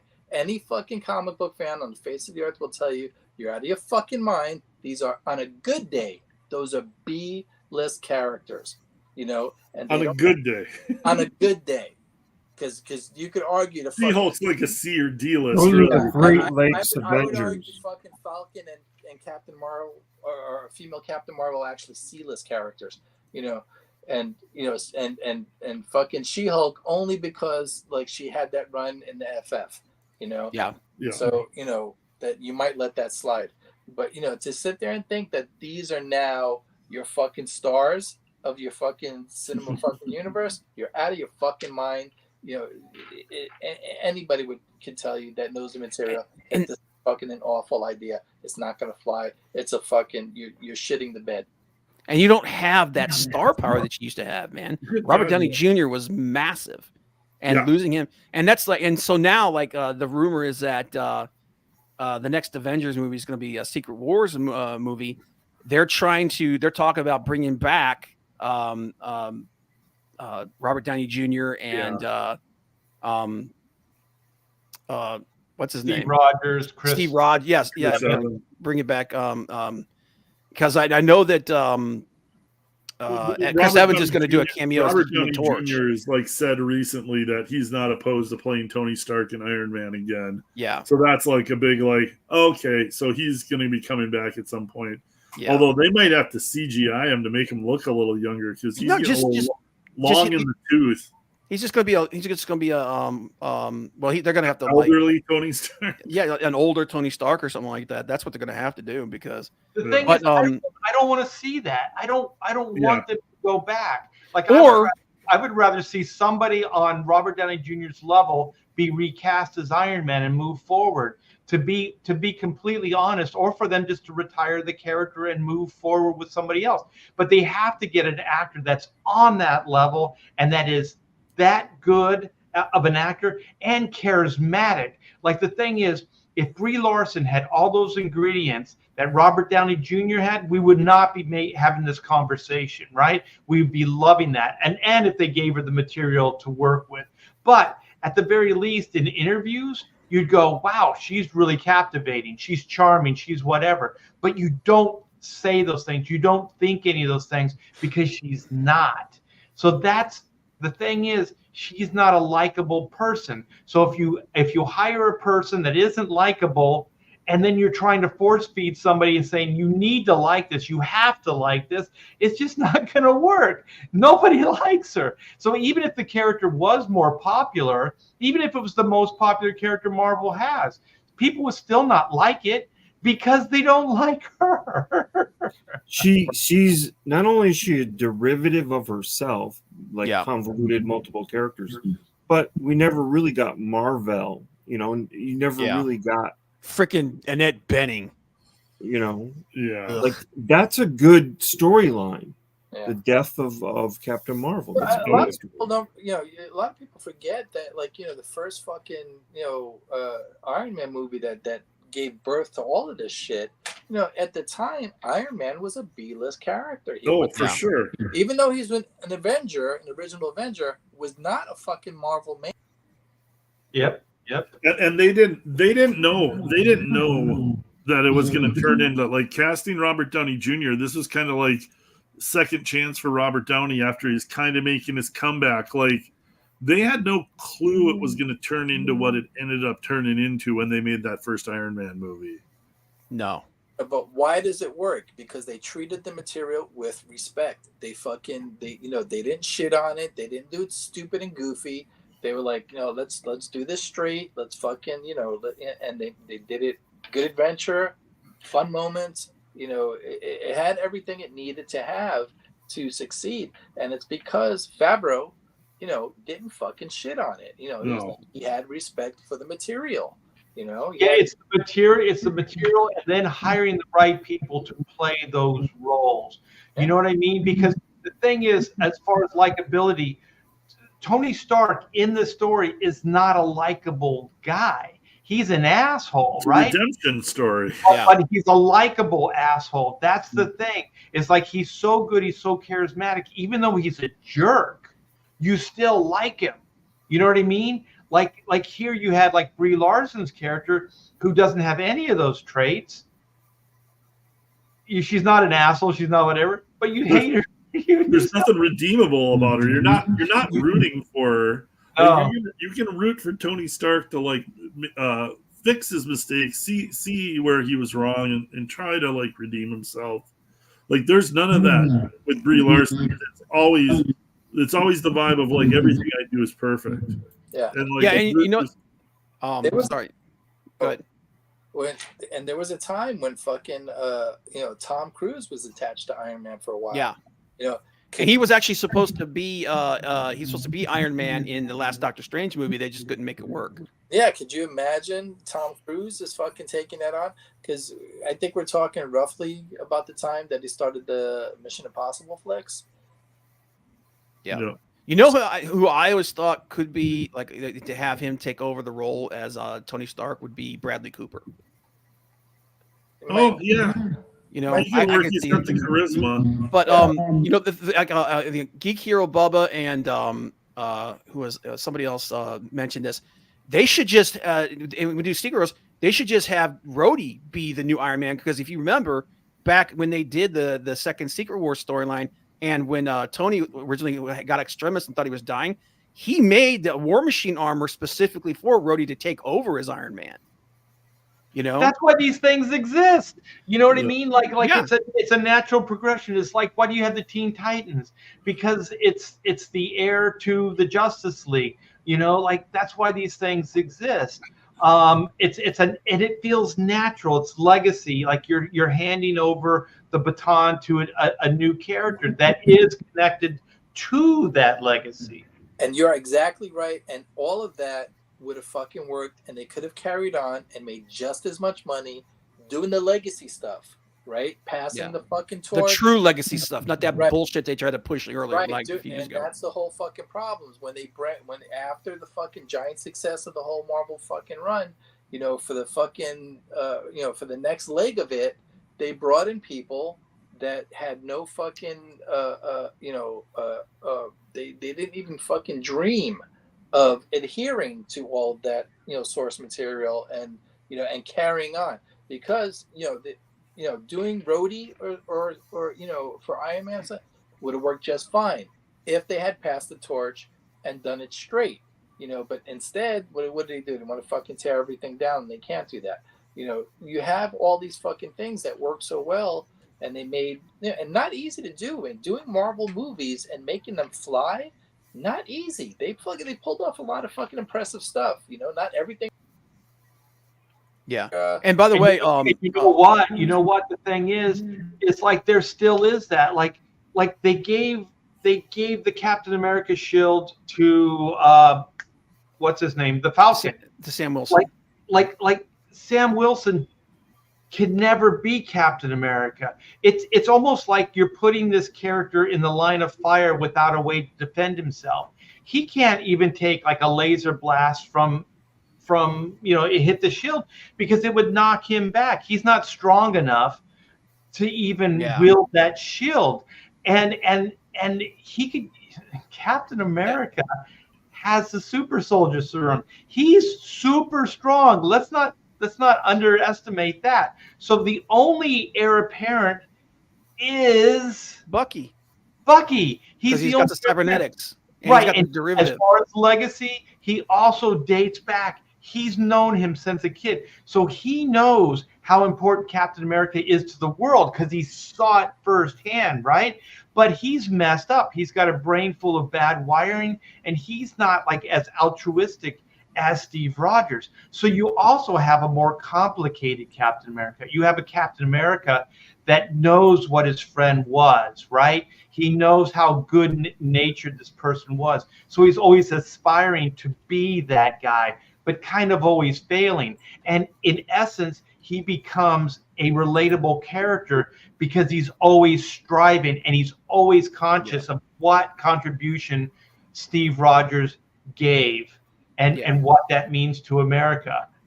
And like that was what the best part of when they had Bucky take over is Bucky realized he couldn't be who he was because Captain America can't do the things that he did. So he was struggling against himself, trying to, one, live up to the ideals of what Captain America is supposed to be, but two, also the fact that he realized he couldn't be Steve. So, and it's a much more complex story, but the thing is like they had it. Sam is ridiculous. A miracle is a ridiculous decision to make. He could never be Captain America. Well, that whole series, Falcon and the Winter Soldier, they completely took a crap on who Steve was. They made Steve irrelevant because the whole thing was if you go back in the past and you look at stories where like they made new derivatives of the super soldier serum, like the one that they used on Red Skull, the one that the Power Broker used on a bunch of people and stuff like that. Even when people had stuff that made them as powerful or close to what Steve was, or in some cases, like with U.S. Agent, he was even stronger. They never measured up to who Steve was because the super soldier serum was only part of what made Steve who he is. Yeah, you know, and that's a miracle. First of all, Brubaker with the whole resurrection of Bucky. Yeah, just a fucking miracle bit of fucking superhero writing. That was a laughable. Disrespected character that no one gave two fucks about, and he brought him back to life in a way that everybody was like, "Holy shit, this is awesome!" Yeah. So but you have characters like Sam Wilson as the Falcon, is great. You know, when he's perfect. He's so dude, good. And when they as a sidekick to Cap, he was amazing, and that's a good role for him. But what we can't, be a sidekick to the fucking white hero. They won't do that. In a Disney-controlled Marvel, it just won't happen. So they have to fucking kick him aside, and then we got to try and like have the the fucking diversity hire take over. And when Cap was running around with Falcon as a sidekick, that's a great period, man. Those 70s books, they're fucking Oh yeah, dude. Even when before they turned him into Captain America, when Sam they gave him his own comic, and as the Falcon, it did like all the new stuff does with Marvel. It came out, it was in the high 20s or close to 30 when it first came out, and then it went down. But what happened was they kept the comic going, and it slowly started. It was starting to find its audience, and it was him as himself. And same thing with X-23 when they gave her own comic, and both of those books were slow. It was right before they did all the dumb legacy shit, and they were both slowly starting to find their audience. They killed both of them to slap the Wolverine and Captain America moniker on them. And then afterwards, and here's the thing, we all knew that they were going to end up bringing Steve Rogers back, Wolverine back eventually, and all of that was going to be for nothing. And then when they tried to give them their own books after that, they both completely shit the bed. They killed it. So it's like cutting their own nose off to spite their own face. Well, the thing is, it's like when you play that game, like I've seen this before with Hollywood, like those Spider-Mans with Adam or Andrew, what was the one? Garfield. Garfield. Like there was chemistry between Emma Stone and Andrew Garfield. I mean, it was undeniable, right? And then I thought the first movie was pretty good. And then they go right into the Gwen Stacy death, right? These two had chemistry, genuine chemistry. You understand how rare that is for two actors or anything like that to happen, right? And then they kill it the next time out. That guy that played Sam Wilson, played the Falcon, that guy was so good at that role. He was perfect. He is the Falcon. And then some idiot, some executive was like, he's not good enough. You know what I mean? This character is a throwaway. He should be Captain America. We should elevate this guy to Captain America status. And also, we'll score some points because he's black. Well, the thing is, he was a great character as he was. Nobody had a problem with that. You created a problem by trying to change this character. He was a great character unto himself. The scenes he did with Ant-Man in one of the Ant-Man movies was perfect. He could hold cameos. He was just as good as anybody else in those films. You turn him into Captain America, and guess what? Organically, none of it feels right. None of it feels right. It's a cheap shot to the character that the actor created and that those writers created, because they made you care about a DCE XYZ character, right? Like the Falcon was an okay character, but nobody ever knew he existed. And then all of a sudden this actor comes out of nowhere. They write a good character for him. Boom. That's it. Make a Falcon movie. You have so much belief in this actor. You want, equal whatever. Make a Falcon movie. Let's see if he really has the goods. Instead, they try to hide behind some kind of marketing, right? Oh, we're going to give him the shield. He'll be Captain America. He'll get the headlines, and that's how we're going to sell the film. Can do all this stuff with the shield and everything, even though he has no powers. Like they completely took Steve Rogers' legs out from underneath him. Yeah, the fact that he can throw the shield just like Cap can, and then catch it too. It's like they covered that a little bit, that he would practice and stuff, but no amount of practice is making you strong enough to catch that shield. Yeah, that was the whole thing. Yeah, that was the whole thing behind it. And plus the fact that the reason why Bucky was the perfect choice is he was one of the only people that could actually catch the shield right when it was coming back. Yeah, he's a derivative, super soldier derivative. Yeah, he's the opposite. He's like the bad version of Captain America that went good. They're the same people. And because of Steve Rogers' example, it's inspired this guy. But he's got a head full of bad wiring, so he's got to constantly be aware of it. It's one of those things where Cap in the real world. Just imagine somebody fucking a regular dude throwing a shield. It's like a fucking trash can lid, right? Or, what are you really going to do with it? But you need to have, something special behind it to fucking, I'm going to fucking chuck a shield. A lot of people forget like how strong Spider-Man really is in the fucking MCU. He's probably a little strong. Oh God, dude. Yeah. If he really wanted to, man, he could freaking murder half the people that he is. Yeah, Spider-Man is fast and strong. And now he's probably a little bit stronger than Cap. Yeah, especially after they did the upgrade where he went from, I think his top strength was 10 tons for a long time, and then after that storyline where he got reborn, he was 20. Yeah, and it's one of those things where you take it for granted because the character gets by in his agility and his speed and everything. Guy, sorry. And so, but like to take a regular dude, like it's like giving fucking the shield to Daredevil or Moon Knight. Here, chuck this. I threw it 20 yards. Daredevil's run a Billy Club for a reason. There was like a cheer in the audience when Captain America catches Thor's hammer, right? And I know they set it up. Earlier. But I'm still like, that's Thor's weapon. Like, I don't like when especially when they literally steal their thunder from them.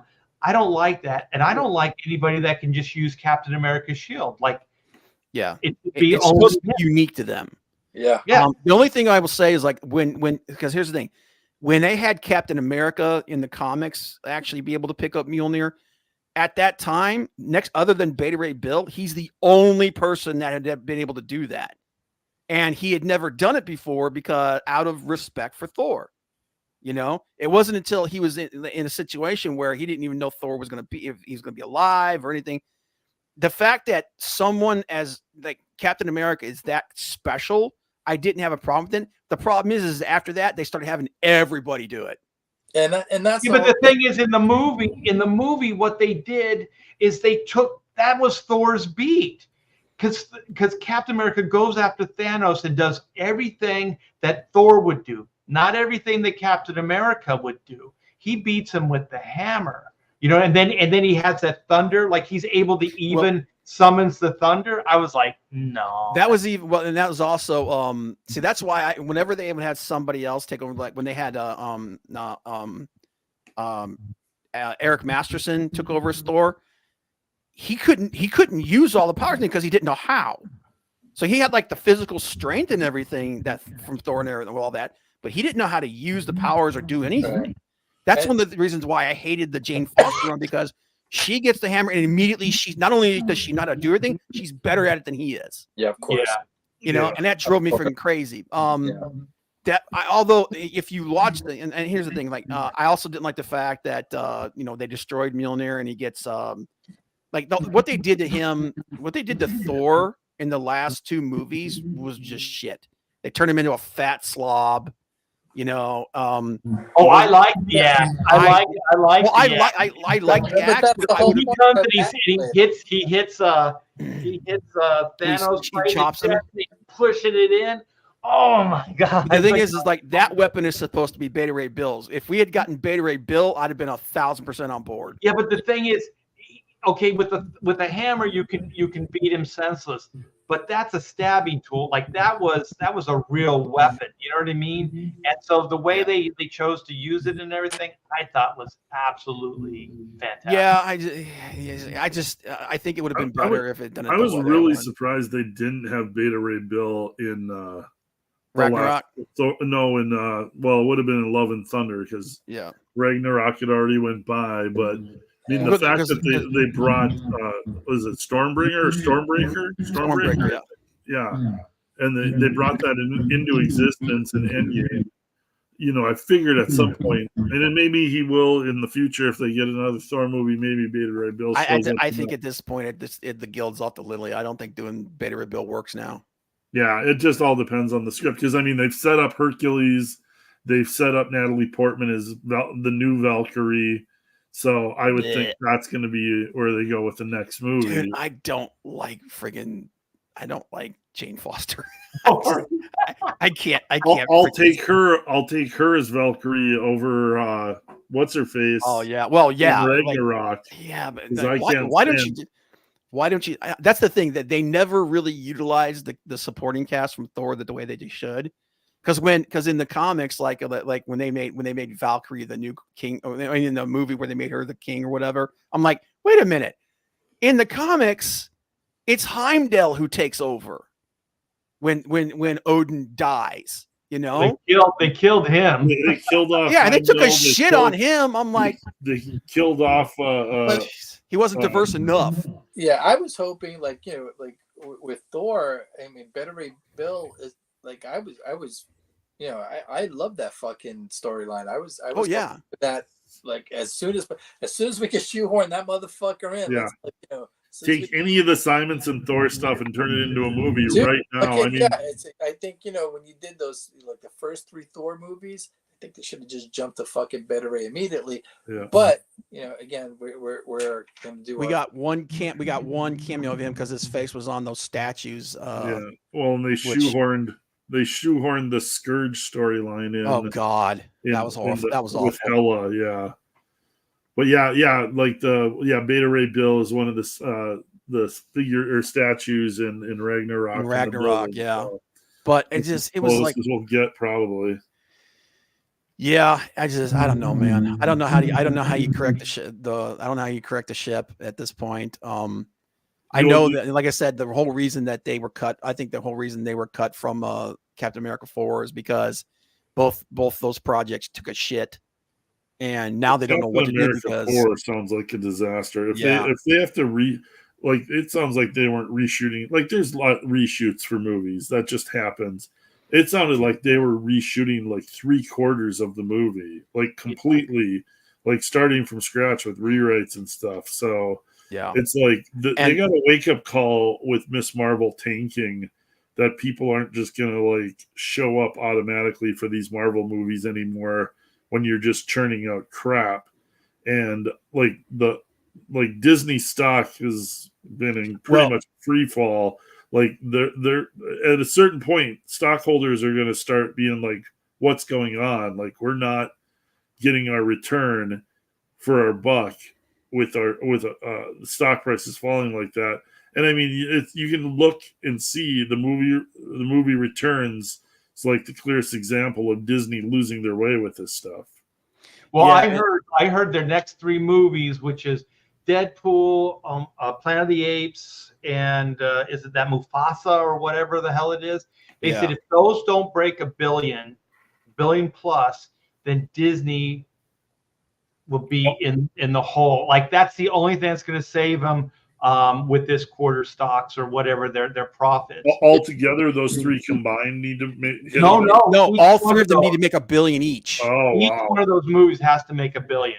That's a tall order. That's not happening because you got fucking those movies in that order are gonna fucking steadily lose more and more. Yeah, it's that, and I think that's why they're doing all these reshoots with Captain America because they said that like if Deadpool. The Captain America and Thunderbolts are the next 3 movies that are coming out. If all 3 of those movies don't hit $1 billion, they're going to be seriously in the hole.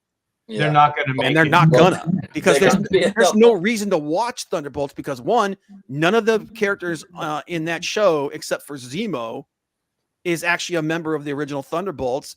And 4 of them are just derivatives of Captain America, which goes back to what they did to Captain America in the Falcon and Winter Soldier thing, where now everybody can be a super soldier. So in Thunderbolts, is U.S. Agent and Bucky are both part of that team? U.S. Agent, Bucky, Red Guardian. Oh, Red Guardian. And I can't remember who the 4th one is. The female Taskmaster. Yeah, that might be it. Let me see here. Let's see here. They gave Taskmaster a whole crew of Cap clones. What's the fucking point? Yeah, it's freaking dumb, man. and like Harrison Ford's supposed to be he's playing General Ross. Yeah, he's right? playing General Ross. Well, he's president now, I think. Yeah, you're right. He's President Ross. Yeah. So Captain America: New World Order, he'll be president. I don't know if they're tying in the Red Hulk storyline with him. Well, he's supposed to be. Rumors. He's supposed to be the Red Hulk in it. Yeah. Yeah. So. Yeah. And then if he's Red Hulk, is the Incredible Hulk showing up then? Marvel should just stop right now, stop spending money. They should just kill all these productions, and then they should seriously craft a great Fantastic Four story, and then just relaunch the whole universe. You know what I mean? From that, and I don't mean like don't go out and make a conscious like declaration. We're going to relaunch the universe. All that stuff. Don't say it. Just do it. Yep. Just let everything die that you have going. Give it a couple years. Put all your effort and your time into this Fantastic Four movie, and then launch it. See what happens, and then if it's good, then build off it, or maybe have some plans of how to build off it, and then move forward after that. Because like Iron Man, the first Iron Man was a one and done. They had aspirations, but they didn't know for sure, right? They kind of had a vague outline of where they were going to go, which they still should do, but they should do it with the Fantastic Four, and then forget about everything that they've done in the past, and then just start building off of it from new, because they have the Fantastic Four, they have the X-Men. That's two universes right there. You don't even need anything else. You have everything right there. Yeah, I don't know why they don't just do like a Crisis of Infinite Earths and just start over from there. I wouldn't even do that. I wouldn't acknowledge any of that past. I wouldn't give it an ending. I would just leave it. Because it's a no-win scenario. There's no way you can get out of it. It's like I was thinking about like government deficit, right? And then there's politicians that still say, we're going to pay down the deficit. We're going to do this. There's no fucking way you're ever going to pay that deficit down. There's no way in hell. If you stop spending tomorrow, it would still take 50, 60 years to pay that thing down, right? If you stop spending, which is not likely to happen. So with this, there's no way Marvel's going to win. There's no way. It's an unwinnable situation. You could bring back what's his name, Robert Downey Jr. You could go back to the old what is it called, the ones that are proven, the tried and true. But you're not going to get it back. You have to get people. Yeah. You have to get new actors, new stories. You have to get all this stuff, and you have to basically start over again. Like if Feige's still in charge, man, dig down to those days. Find another Kevin Feige. These people exist. Find another Russo brothers. Find some hungry people that understand, like Chris always says, understand the source material, respect the source material. Get those people in there, and you can move forward. Well, but it's not going to happen. One of the big rumors that's going on with Deadpool and Wolverine is that Ryan Reynolds and Hugh Jackman are kind of positioning themselves to try to be bigger parts of the Marvel Cinematic Universe. And there's a rumor that they're bringing in Henry Cavill to play a version of Wolverine. And I don't know if you know about the whole situation with Henry Cavill is he was attached to Warhammer, and then they did all that woke shit with Warhammer, and they're trying to force him to do that. He might be walking from that project. Cavill's a dude that's got a lot of stroke, and that's a guy that could come in and be like a new Russo brother, or what's his name? The guy that did the first two Iron Man movies. Favreau? Jon Favreau. Yeah, he's got Cavill's got a lot of stroke. Yeah, but he's not a creative guy. Like he's not a writer. He's not a producer. He's not a director. He's an actor. Favreau started off as an actor too, though. So yeah, but Favreau, Favreau did fucking Elf before. Yeah, that was Favreau, and that was his first directing. That's right. He also started out as a writer with. What is it?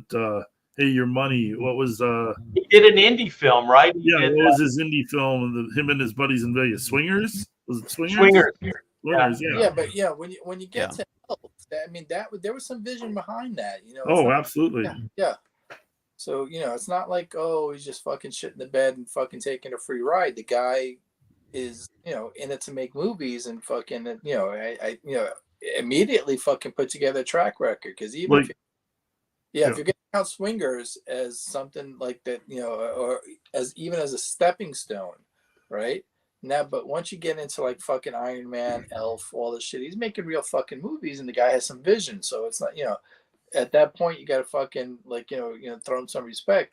However, he's fucking taking these things that basically other people were shitting on, a fucking Christmas Story, Iron Man, B character, and he's turning him into fucking legit fucking hits, because and I think Elf is a very good example of how that is done, because that's subject that's material that is not fucking high adventure.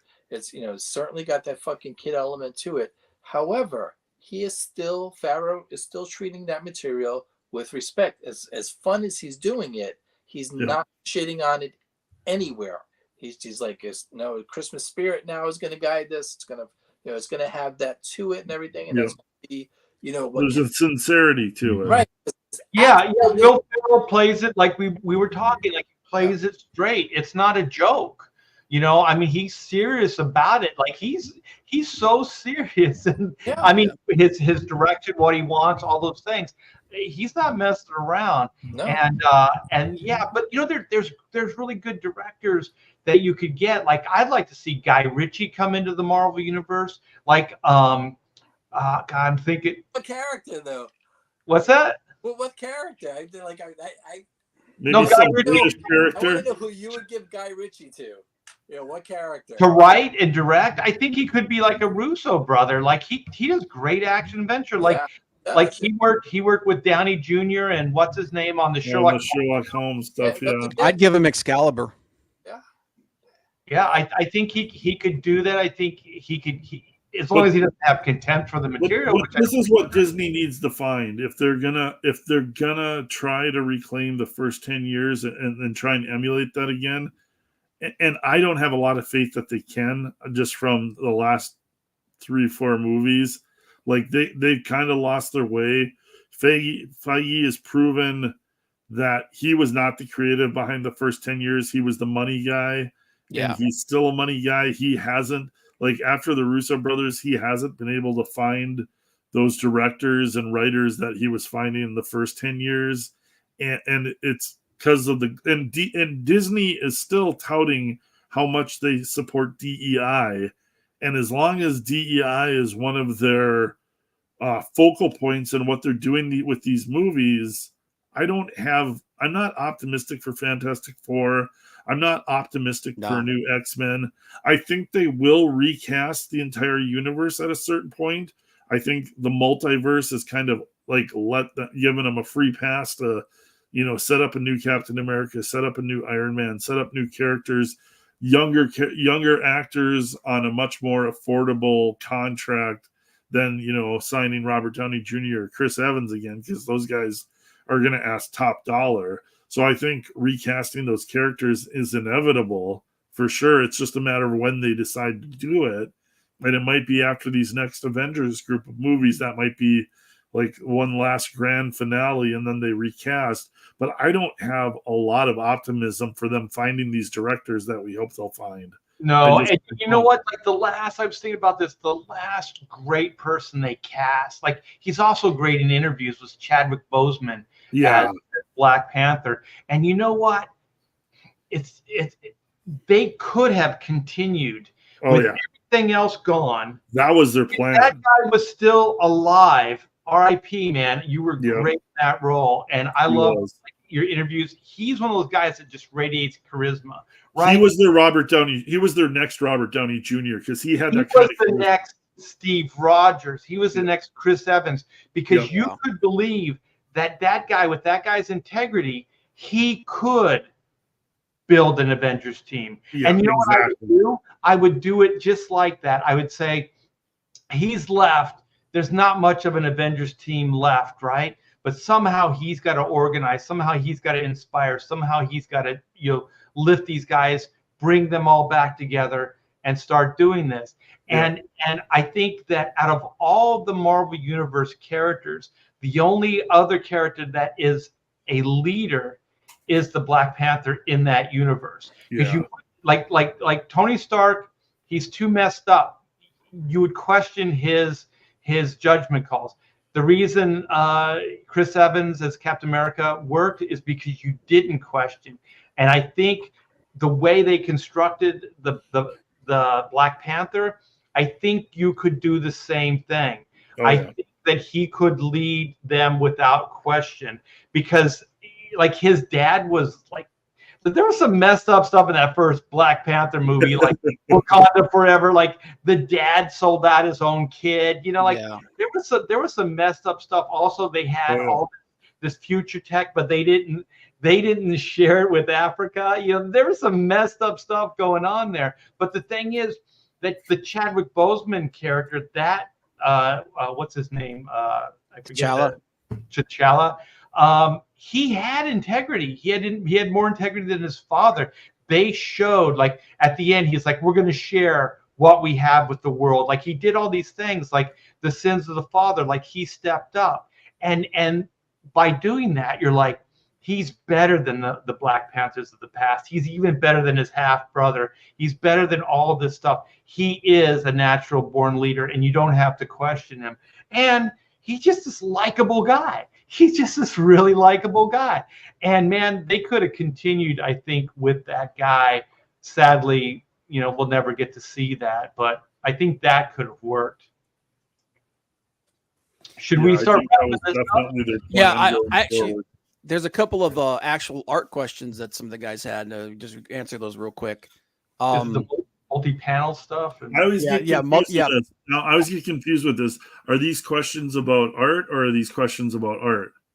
No, I wanted to get into this one right here because I've noticed too that Chris has a Mastodon T-shirt on. Yeah, baby. Yeah, I got hey, guy in the room. I know who Mastodon is. They're badass. I got tickets in August in fucking Maine. I mean, they're no Taylor Swift, but yeah, no Taylor Swift. That's for damn. Hey, Art, we're gonna have to do another music show with you, man, because it's been a long time.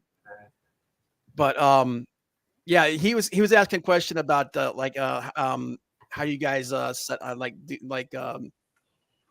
up your panels and everything. Well, I'll let Chris answer. Chris, how do you set up your storytelling, your panels? Oh, well, that's a good question. Chris has got the best timing. Yeah, I know, right? but the way I deal with that, the way I, when I'm asked about it, like by the fucking 4 people in life that's ever asked me, the way I try to explain that is like when you get your fucking script, right?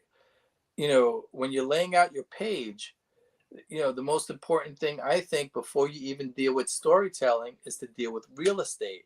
Now, and that means, you got Art, who's a fucking old pro who fucking gets this, and you delegate as much space to that panel as it is, relative to its importance to the story.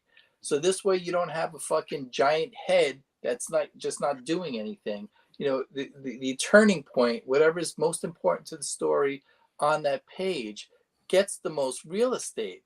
And then you fucking address storytelling. Because what if you have a really tight deadline? Then it is just the big head. Then it's like big head, lots of shadows. But I'm not talking about Image Comics. So what do you guys recommend to study that? I would say what someone brought up, the Wally Wood thing. I would say those are the cheats. Those are like what you do. Is it the cheats or is it the one? Wait, it's the panels that always work, right? Oh, it's 22 panels that always work, but it's a lot of always work. Yeah. stuff. Because those didn't he are do the one other talking too? heads. It's basically a Yeah. way to mix it up and make it interesting. Like if you've got a dull fucking thing, but the truth is, like, storytelling wise, you want to go to Toth and Miller and guys. Now I would say, as far as like studying concerned, is just look at other comics. Yeah. Watch how they do it. Watch movies. See how pacing. Like Chris said, like when I read a script, or even when I work on my own stuff, it is like it's real estate. You break it down to the most important thing on that page, and then you kind of build the page around that moment. So these other things support that moment. Right. But it doesn't always have to be the big action. Sometimes the big action might be the smallest panel, and it might be a face, it might be a head, because that's what it's building to. Yeah. Somebody could say something fucking startling, and then the fucking next panel is just someone's reaction. Yeah, zoom in on the reaction. Because the thing is, it's like you're prioritizing the way the reader will read it. And so the biggest panel the reader will already prioritize as the most important thing. So psychologically, a lot of the heavy lifting is already done. So when they see that, then it works. But you just have to be really careful that you don't pick the lamest moment on a page to emphasize, because that's not a good thing. Yeah, but like I said, it could be anything. It could be picking up a phone. Yeah. Like there's all this tension. It's like, oh, somebody's gonna call somebody. I need that call. I'm waiting for that call, right? Yeah. And then all of a sudden you hear bring, and then picking up the phone is the biggest.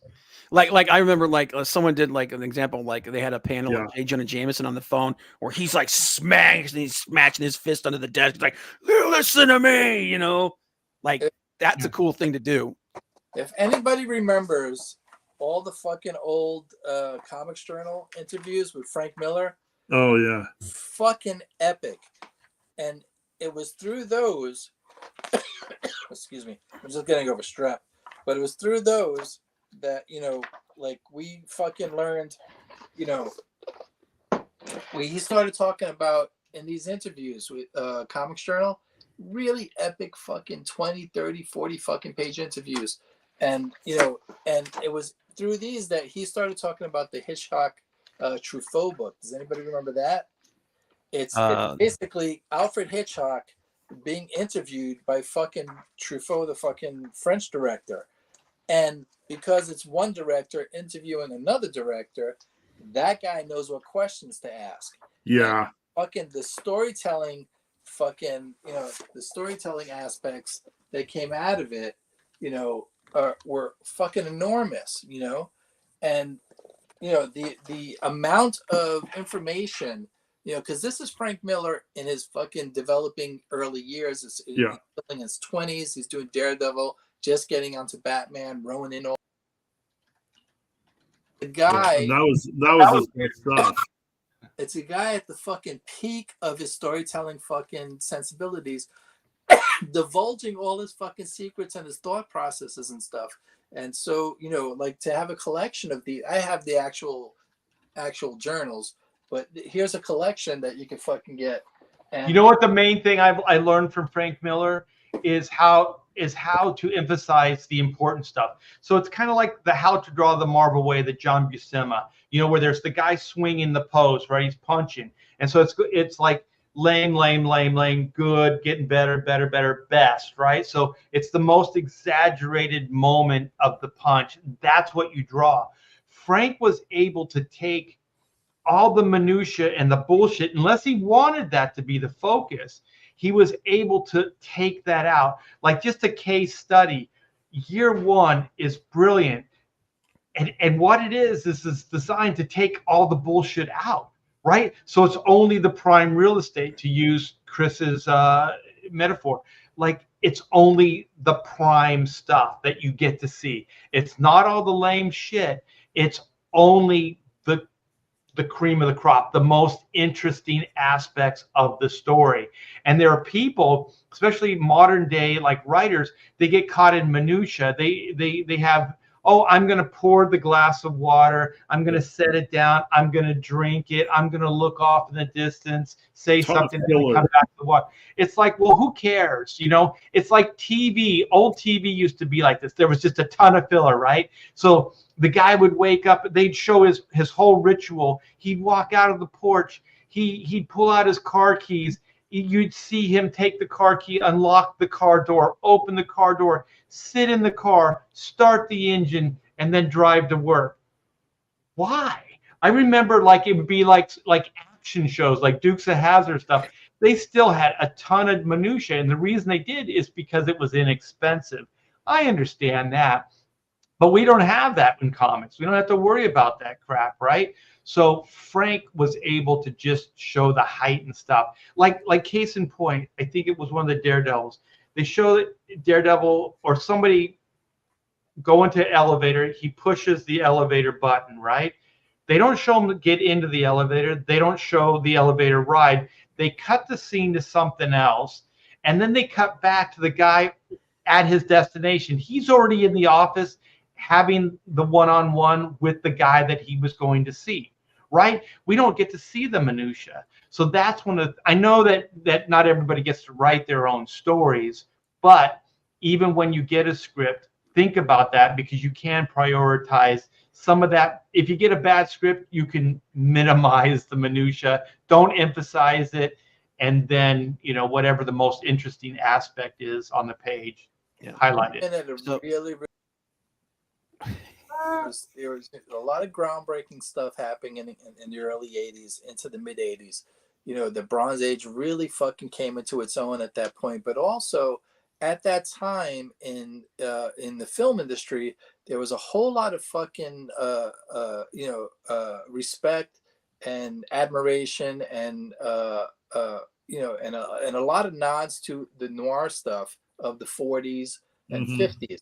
Now that stuff started to play a really important role in 80s films, where you start getting things like Body Heat, fantastic suspense film that, Blade Runner, Fatal Attraction, that whole thing. And again, going back to the Hitchcock Truffaut book, like Miller was the first guy that took that old filmic sensibility and brought it directly into comics. And I remember specifically there were, in that Hitchcock book, there were discussions about like where Hitchcock was, like if there was a phone call, that the fact that the phone even rang, like, and something ominous was going to happen, and in those days, like, they didn't have the depth of field with the cameras that they could, put those things in the same shot.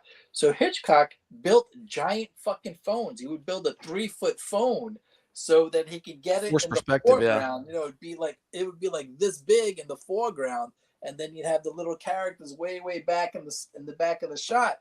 And he went through the trouble to do that because it was so it's emphasizing. We can do that with comics so easily. Like, you make the most important thing the biggest thing in the panel. Yeah, Miller did that all the time. Where there's a scene where in Daredevil 181 where Bullseye is drunk, and the liquor bottle he's drinking is like this big, but it's not realistic. But the point is to emphasize, you fucking see that, and in your head, who's consumed, and it's to get that across. It's just like, in Notorious, another great Hitchcock movie, when they're bringing up the fucking, I think it's a glass of milk or something that's got poison in it, and he's slowly bringing it up the stairs, and fucking Hitchcock put a little light inside the fucking milk to make it glow, and that little thing, you know what I mean, really fucking drew you to it. And again, it's just storytelling. That's the whole, everything revolves around the story.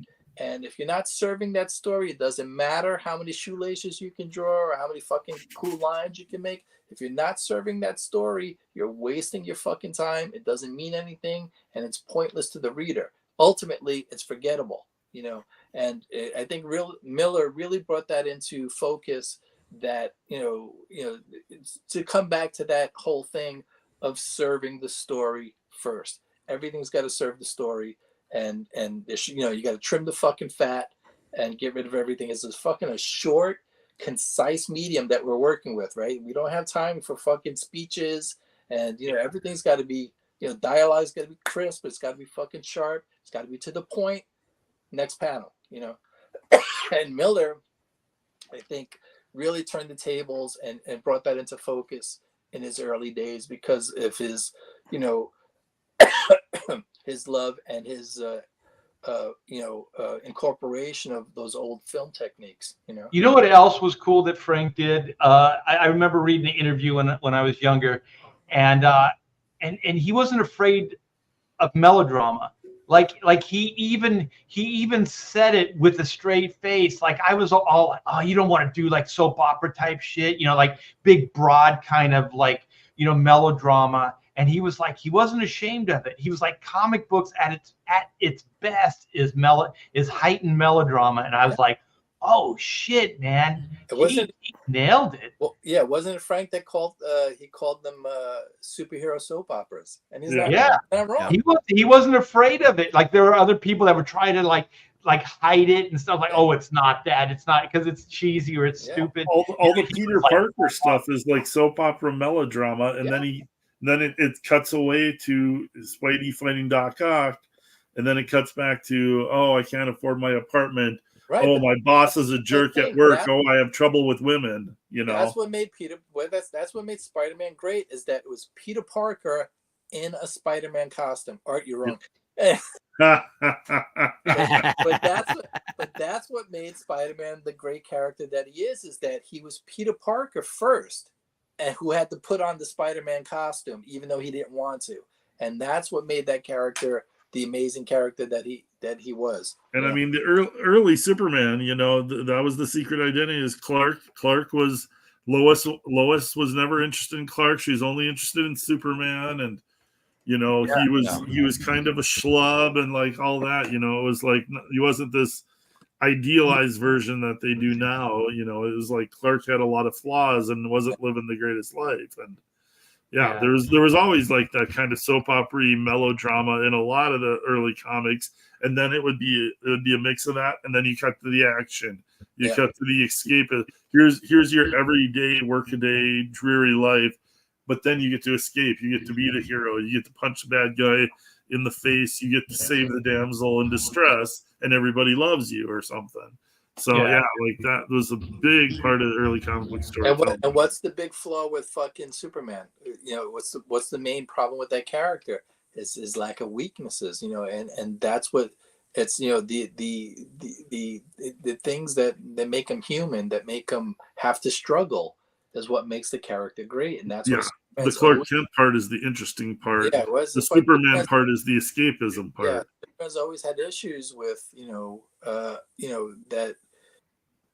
that aspect of selling books is because he's fucking too powerful, and he's lacking the human frailty, that he's lacking the struggle that we have to it's going to be interesting to see where Gunn sets the new Superman stuff at. Is he going to have Clark have the secret identity again? Is he going to revert back to that?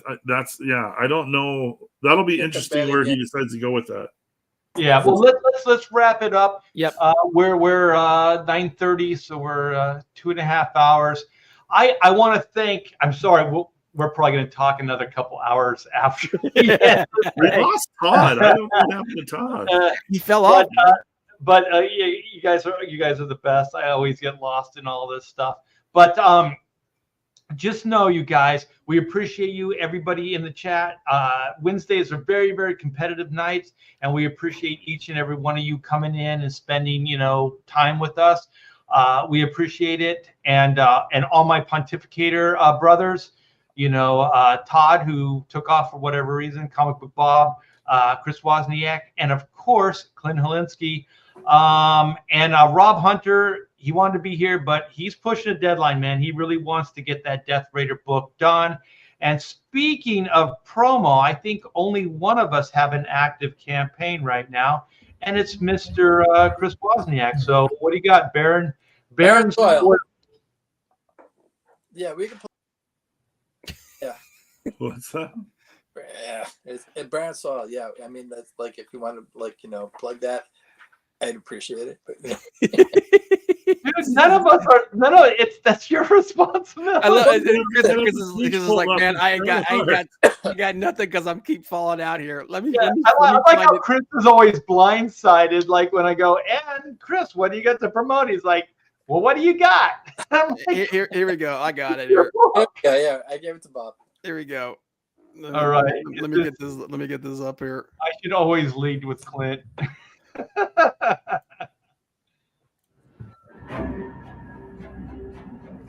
Let me explode it here. Yeah, go full screen. There we go.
You guys get on that. That's Barren Soil. So where can they get this, Chris?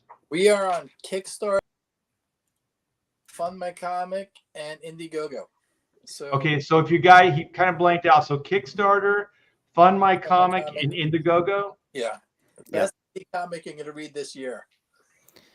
Yeah, and the link is in the description. I think the Indiegogo link is in the description. So you guys click that. And Clint's got a new book coming on. Is this a pre-launch page? Yep, this is the pre-launch page. This is a sign up for the mailing list. Pirate Queen versus Slave Girl. This will be the culmination of the entire Pirate Queen saga. This is the fourth book in it. You will be able to get books 1, 2, and Slave Girl 1 that fill out the 4-issue series if you missed them the first time around. So those will be available. I'm going to be launching soon. Maidens of Mayhem is at the printers right now. I'm kind of expecting to get it in about a week or so. I want to get some of those started shipping out before I launch this. So I'm going to be launching this soon. So get on the mailing list. When you sign up to the mailing list, you're going to get access to a secret discount tier. So that's going to be money knocked off of one of the really cool tiers. And the other thing is when you sign up to the mailing list, you're going to get a free lenticular hologram card. It's got the 2 images, so you shift it around. It's got Pirate Queen.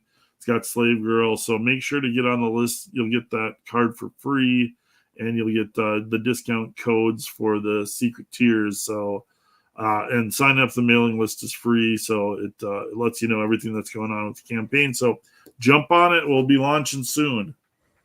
Very good, man. Looks awesome. And you guys, my next project, but before I get into this, I want to thank each and every one of you for backing Black and White, making it a huge success. And the campaign is fulfilled. Everything's done except a couple commissions, which you guys have not let me know what to draw. So there's 3 outstanding that I still need to, you guys give me the characters, what you want me to draw. So if anybody's listening or knows those people, get a hold of me so I can draw your commissions.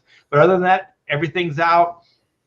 And I just want to thank you guys for all the support. My next campaign is oodles of doodles and other stuff too. So this is my art book. We are going to bring this back. We did a very limited print run on this, and not a lot of people got them. So we're going to bring it back, but with a twist. So we're going to have a few stretch goals. So we're going to hopefully do a new cover. You guys can help me fund a new cover. and 8 new pages. So I think we're going to do 4-page increments. So like 4-page stretch goal. And if that goes well, then we'll add 4 more pages. And we'll basically build a new version of Oodles of Doodles and other stuff too. So it stands out from this one. Just to give you an idea of some of the stuff, this is a quality book, you guys. This thing is absolutely gorgeous. And it's not just because I drew all these. But it looks like it's hardcover. Is it hardcover art? Yeah, it's a coffee table book. Coffee table book. Yeah, that's what it looks like. It's like magazine size. This is an Action Comics cover that I penciled and inked probably a little bit before I left DC. I think Chris will like this. Actually, I should go full screen again. That's one of my favorites right here. There's nice. Adam West Batman. Yeah. But yeah, this will be the next campaign. We got some black and white stuff in here, some prelims. It's just a good quality book. Whole career worth of work in there. So you guys keep your eye on that. We're going to do pre-launch very, very soon. We're going to get that up. I think right now Pamela is she doesn't want to take any more work on, so she just kind of like she fulfilled 1,600 books, something like that. You got those fulfilled fast once you got them back from the printer. 5 weeks. That's crazy. That's crazy fast for that many books. Yeah, so she killed herself getting that stuff out, and so I think she's just kind of. We're having some friends over, so now she's like killing herself cleaning the house, you know. But that's how she relaxes. I tell her you take some time off. She's not gonna. She doesn't drink. She doesn't drink. She's gonna learn. Joys of drinking. She's gonna start. Yeah, that's a good start. But anyway, you guys keep an eye out for Oodles of Doodles and other stuff too. Clint's pre-launch. I don't know if anybody put that link in the description. Eric, I saw Eric had Eric put it in the chat there. So yeah, click on the link; it'll take you right to the page. Right, and then we have Chris's new book, Barren Soil. So go check that out. It's absolutely cool. He's the real deal, storytelling wise. It's got a great little twist ending there, and there's going to be more of that book. He's working on more stories. So you guys take care. Have a great evening, and we will see you next week, 8 o'clock Wednesday night on Pontificators. So take care, you guys. Thanks.